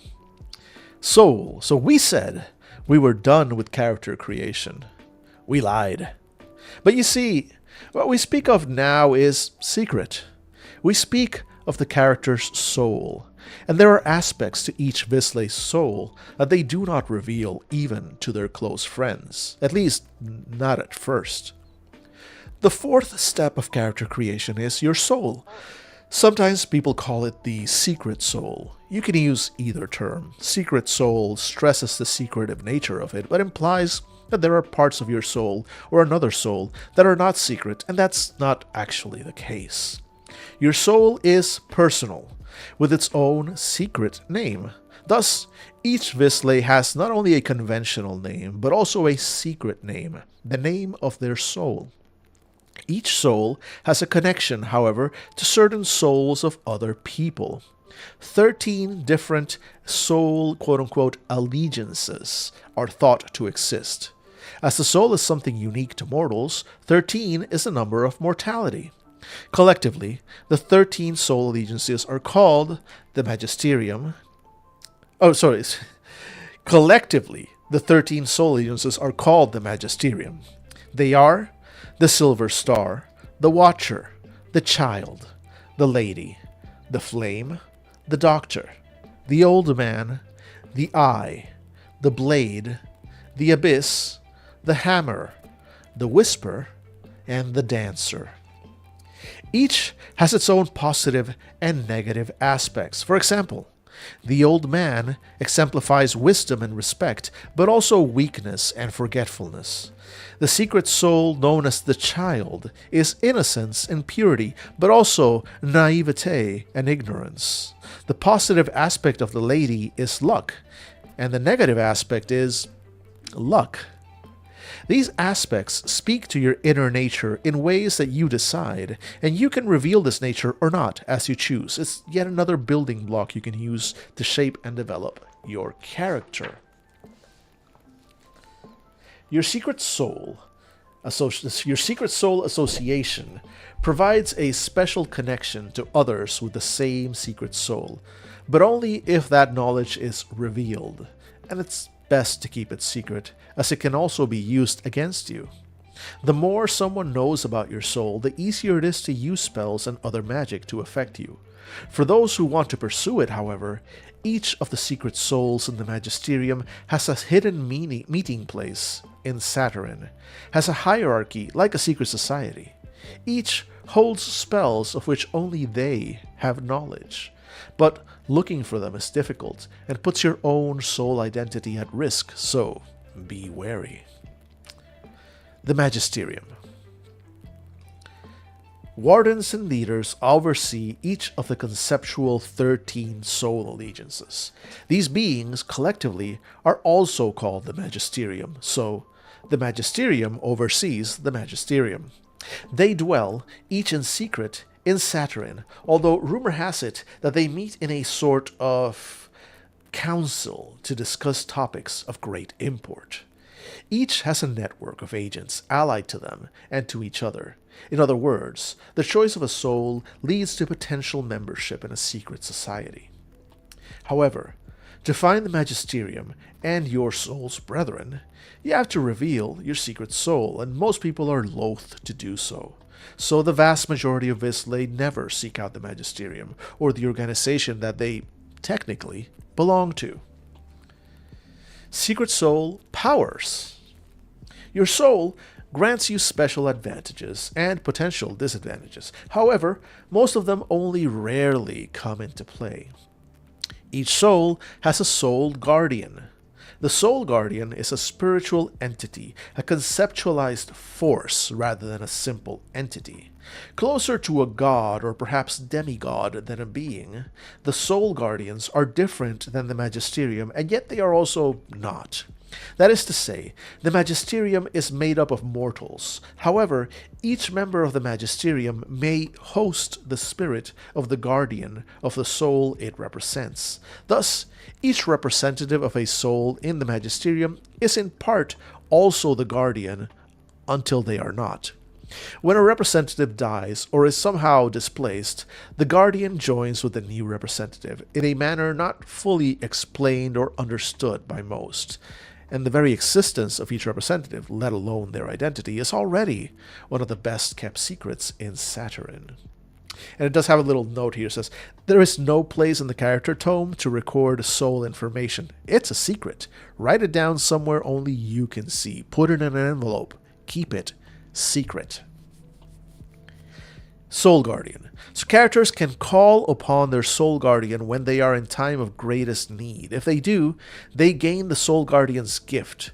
The cost for invoking this power is 1 crux. It also reveals to all nearby the character's secret soul allegiance. So you do have like a sort of a get out of jail free card from your secret soul, but doing so kind of reveals what your secret soul is to anybody watching nearby.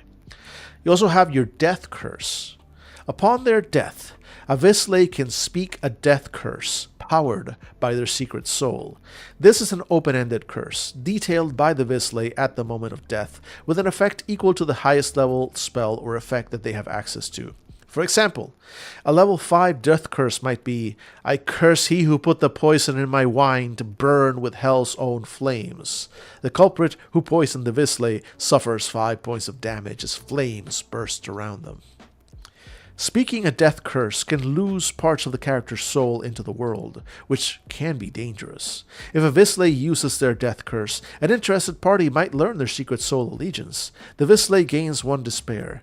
If the interested party already knows the allegiance, they learn the Visley's secret name. Now you might be wondering here, dear viewer, why does that matter if I just died, right? This is the death curse. So it's like when I die, I can do this. So why does it matter at that point if, they that they know my soul nature? And why does it matter that I gain a despair by doing so? Am I not dead?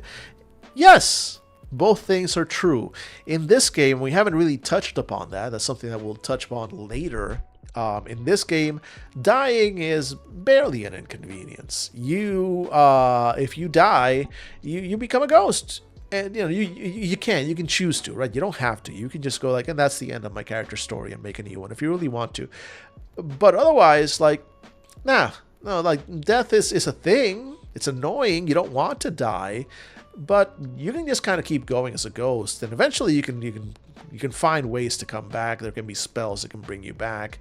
There's also like it's just a change of state in this game, effectively. So while it's still something to be avoided, it's not an end of your character's career, which is why, like, sure, you died, you spoke a death curse, but there's still like mechanical stuff that happens, and the game goes on.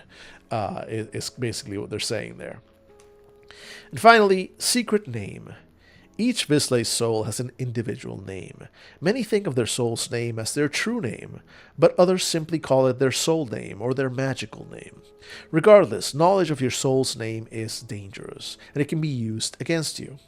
However, If someone knows your secret soul name, that fact also grants you a bit of power over them. You always gain a +1 bonus to any magical action, be it a forte ability, spell, ritual, and so on, made against someone who you have revealed your name to, or who has discovered it on their own.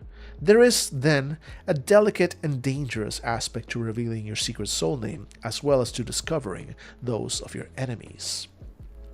Extremely powerful Visley have learned how to make it so that people speaking their soul's name grants them even greater power and abilities. So again, soul allegiances. Each soul guardian has a personality, a symbol, and a gift. 13 soul allegiances: Silver Star, Watcher, Child, Lady, Flame, Doctor, Old Man, Eye, Blade, Abyss, Hammer, the Whisper, and the Dancer. So let's take a look at... Actually, these are very short. Let's kind of just go through them and see how far we get before we run out of time in about 10 minutes. The Silver Star, sometimes called the Shining Star, this soul offers protection, but also focuses on mystery and the unknown. It is the solace of isolation, quiet and calm. Its symbol/image, the symbol star, is represented with 7 points. Its gift is that the character's defenses all gain +3 until the sun next sets, and they are instantly transported home if they wish it. See what I mean about a sort of a get out of jail free card? Like, this is something you can do, like, if you're completely just fucked, you can call, and your secret soul is a Silver Star, you can call upon it, you can call upon that gift, and you'll get, your defenses will go up, and you just get teleported home. You're safe now. You got away. The Watcher. Distant and aloof, the Watcher possesses vast knowledge and clear logic, and values little else. It is a tower with a single window atop a distant hill that represents the Watcher. The gift is that the character's intellect pool is refreshed and gains 3 bene, and the character knows the answer to any one question. Next is the Child. The Child represents purity, and yet also naivete. The Child respects play and joy, but struggles with or ignores responsibility. The Child is depicted at different ages, but almost always with a toy or small dog. Its gift is that the character's pools are all refreshed, and they gain 1 joy. The Lady. Neither young nor old, beautiful nor ugly, kind nor cruel. The Lady is capricious and embraces change, bestowing blessings one day and calamity the next. The Lady is often depicted faceless, holding or standing next to a wheel. Its gift is that the character gains +3 on all actions until the sun next sets, but suffers -1 on all actions the following day. The Flame. The Flame grants life-giving warmth, but it also destroys. It must be wielded carefully, but with skill, its use is limitless. It is typically represented by a solitary lit candle. Its gift is that the character is shrouded in flames that inflict 5 points of damage to any close foe, and reset 1 pool of any close ally. The flames last until the sun next sets, but any one character can be affected by them only once. Next is the Doctor. Knowledge, and more important, the application of that knowledge, is the purview of the Doctor. The Doctor has many secrets, but is unafraid to reveal them when the time is right. A masked, androgynous figure, usually in a cloak with a black valise, represents the Doctor. Its gift is that the character gains +2 on all actions until the sun next sets. Next we have the Old Man. Cantankerous and set in his ways, the Old Man trods the well-worn path. The Old Man rejects change and chance. A wooden cane is the Old Man's symbol. Its gift is that any challenge for the character that is reduced to 3 or less becomes 0. This lasts until the sun next sets. The Eye. Often confused with the Watcher, the Eye sees what it sees unintentionally. In Shadow, the saying goes that the eye is the window to the soul, and that applies here. The eye is more about the thoughts, impressions, and sensations of the soul than what is actually seen. It is the impact on the viewer rather than what is viewed. Rather than being interested in knowledge for its own sake, the eye values experience and understanding. Introspective, it sees inward as well as out. The eye is often stylized in many forms, and its gift is that the character vanishes until the sun next sets, having retreated into their own soul. When they reappear, it is wherever they wish. Now we have the Blade. The Blade is a swift and full of action and initiative. It acts with precision, skill, and sometimes even intuition. The Blade is so sharp and so precise that it can cut to heal as well as harm. It never inflicts unintentional harm. The Blade is depicted in silver, its keen edge glistening. Its gift is that the character gains +3 to attacks and deals +3 damage until the sun next sets. The Abyss. The Abyss knows no bounds. Its depths are limitless and ultimately beyond understanding. Its symbol is a swirling hole of utter darkness. Its gift is that one NPC that the character touches is consumed utterly and forever. The Hammer. The hammer is strong, stalwart, and powerful, but entirely without subtlety. It is mightier than the blade, but also messier, more brutal, and far less precise. The hammer is a stout, often bloody weapon. Its gift is that the character makes a single attack against all close foes that is automatically successful and inflicts 3 wounds, which is a lot. The Whisper. The Whisper is soft and quiet, but persuasive. It speaks directly into one's heart, one's soul. Whatever it says becomes truth. The Whisper is often shown as a set of stylized lips. Its gift is that the character's interaction pool is refreshed and gains 3 bene, and the next thing that the character says is believed by one person they are speaking to, no matter what. Now we have the Dancer. The Dancer is grace and movement. It is the creation of beauty and art, and the appreciation of the same. The Dancer is depicted as a perfectly formed androgynous figure of grace and beauty. Its gift is that the character becomes untouchable until the sun next sets. They cannot be harmed or affected by anything, nor can they affect anything. They can, however, move at incredible speeds, moving 100 miles, 160 kilometers, in the blink of an eye, or almost anywhere in the world before the effect ends. And that's it. Those are the 13 secret souls, all of them with some interesting little twists and abilities.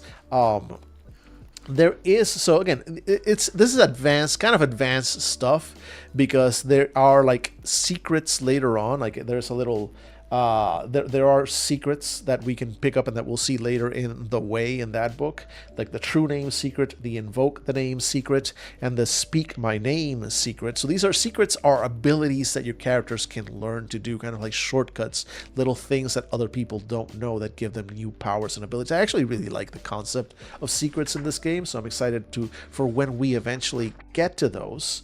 But that's it. That is the individual part of character creation in this game. The various choices, you all of that.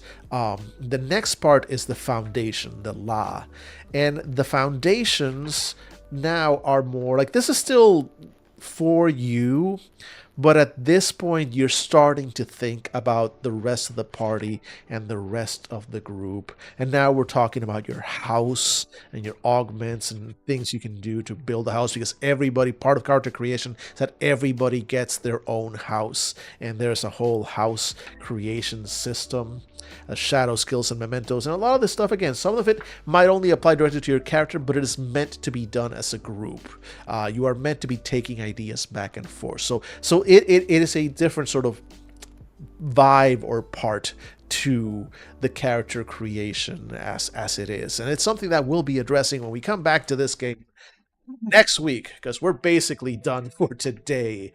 Hey folks, thanks. Oh shit, no, my camera is frozen again. Why does it do that? Why hasn't it been doing that lately? Didn't used to do that before. Just requires me to turn the camera on and off like that, and it comes back.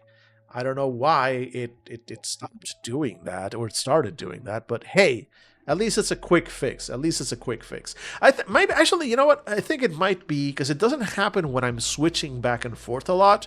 So I think the fact that I spend so much time on the other screen something is happening with OBS that it stops like responding on this screen, so I guess I have to switch back and forth more often. Anyway, folks, as always, thanks so much for hanging out with me. I really appreciate it.